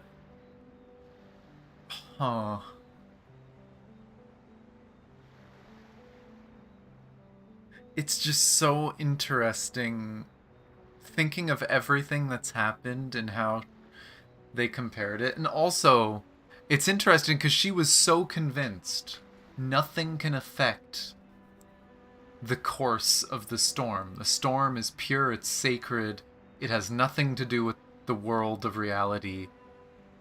But it makes you wonder, is Arcana from outside the world? Is Arcana some, like, angry god or fallen angel or something like that? We don't know where this story is going. I don't know what the lore and the workings of the world are. Is there even such a thing as a god or whatever in this world? But it is an interesting thought of if they are so certain that the storm is something predictable, happening with a pattern, and it can't be affected by people, why can the Manus do it?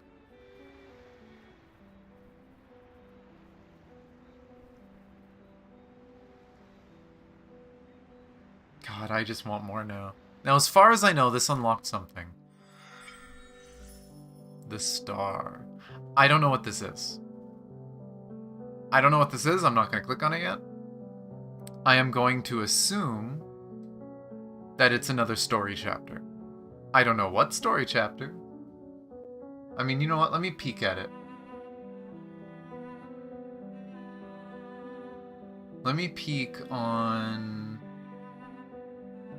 online event summary. Special chapter, The Star. This chapter is completely a story sequence with no battles. So I will probably stream watching this at some point. And I don't know how long it is. I don't know. Let me go back here. But I don't know if Sky is still here to tell me, or if not, then I can ask Sky at some point, if done it, how long this is. And we can do that at some point.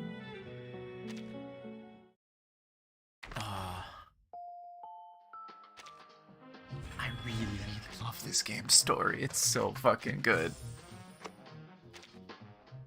I also just love... It's funny because I didn't understand 37 at first, but they did a good job of introducing us to her and why she thinks the way she does. You know, she lost her mother, but to her, she basically believes her mother ascended, but she's obsessed with what her mother left behind. She doesn't want to let it go, which is why the idea of her mother's algorithms being wrong hurts her so much. And then she starts to understand other people, and she helps us understand the whole idea of numbers. She figures out that, oh, irrational numbers aren't just chaotic. Irrational numbers want to reach the solution themselves their own way. They don't want to be guided. They don't want the answers given to them. And I kind of wonder if that gave her a better appreciation. Okay, that one was boring. These are just random little bits of, like, journal entries by Regulus that you unlock.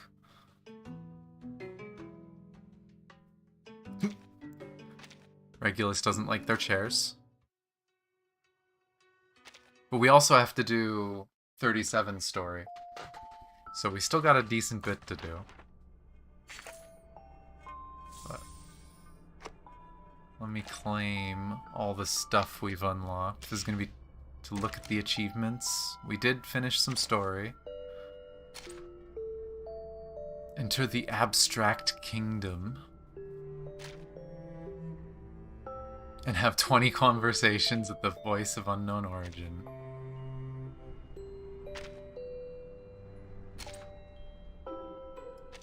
Complete all battle stages in Chapter 5 of the story with full stars. I have to do all the hard ones and collect all traces. Okay, so that's something I'll do off stream. And complete the chapter. I need to finish all this. Now that we have this pushes me to try hard the game and try and finish everything. This is basically every patch now is going to have one of these boxes. If you played during that patch, you're going to have this box, and these badges are all the achievements you finished during that patch. And once the patch is gone, you can never get these again, I don't think. So this is kind of just, hey, I was here, I did all the things, right? So I kind of want to try and finish it. It's something Arknights does. In Arknights, I don't care to min-max it and finish it. But Arknights is also just a lot more of a grind to me.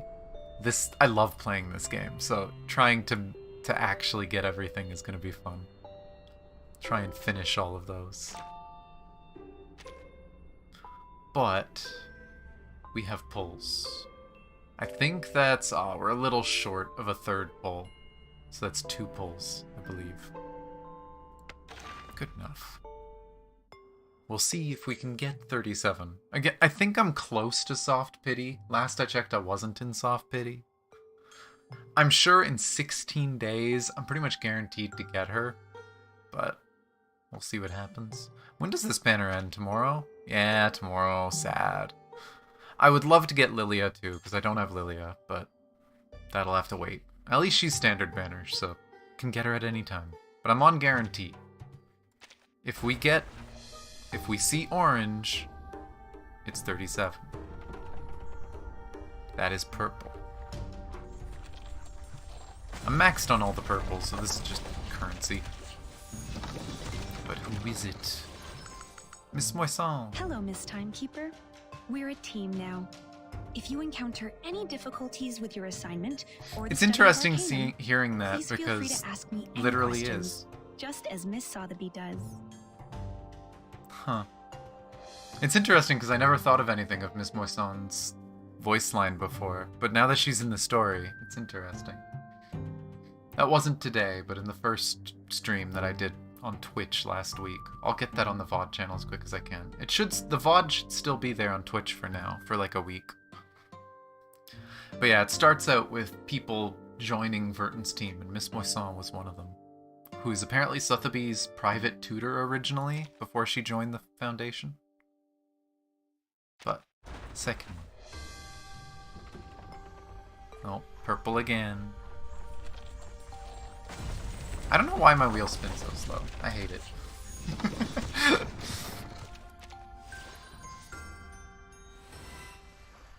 Intellect. Oh, Mesmer. It's my pleasure to Okay. meet you, my fellow. I know. But yeah.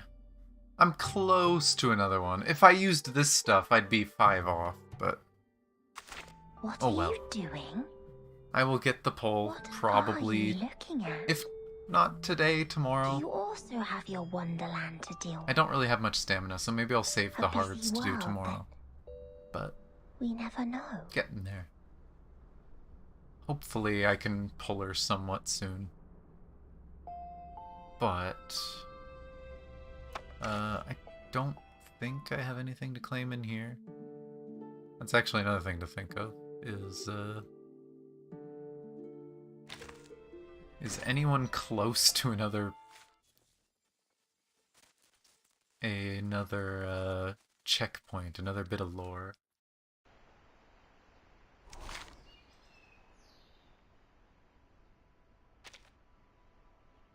Baby Blue is, but that's a bit far. Satsuki's too, but also far. I don't think this tiny amount is gonna get Baby Blue up, but I will claim it regardless. But yeah, you might have heard my food is ready, so we finished at a good time. But I am going to assume that was not enough. Yeah. Yeah, nowhere close. To be expected. Well, apparently triggered something though. Weeklies. Still tempted to buy the battle pass this time. But yeah. I'm also gonna have to figure out the Master of Theatrics thing. Actually, let me look at the same place. What is this Master of Theatrics?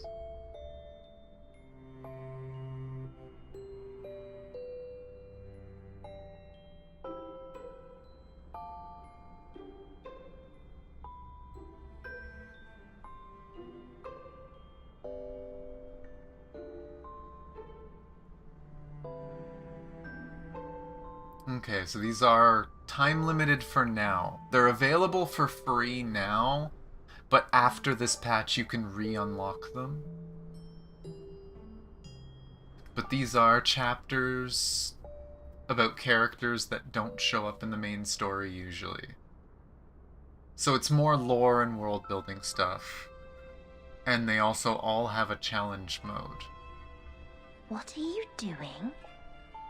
So you know what? Are you looking Even if Do you also have your wonderland to deal with? even if the extra busy chapter world that- is a bit short, at least we You have never this. know. We can maybe do the extra chapter and this together, or maybe the extra chapter and her story. Just depends how long everything is. But yeah, we got some stuff to do. I don't know what day we'll do it. I don't think I'm streaming tomorrow. Wednesday, I'll see what I'm doing. I'm not sure yet. Thursday is probably going to be Grand Blue. Gonna do the new... I think there's a short story quest before doing the new raid. And mess around with the new raid a little bit. And we'll see after that. I don't know if Friday or Saturday I'll do Honkai's... the final part of Honkai's story. But Honkai will be on one of those days. And otherwise, who knows? Maybe either a break or I'll do more of this. We'll see. Again, down below in the description, I do have links to the Discord and my Twitter. It's where I announce my streams and hang out with people. I have been trying to put the streams up in the schedule at least the night before, so around 12 hours before minimum I go live. I'm going to try to schedule them sooner, but for Wednesday, I don't even know what I'm going to do, so I can't put it up right now. But we'll see. But other than that, thank you guys so much for watching. Appreciate you guys being here. It's so weird not having, like, raiding. I think you can raid if you have a bigger following. So I guess that's a goal to work towards. But we'll see. But thank you guys so much for watching. Love you guys. And I'll see you guys next time. Bye.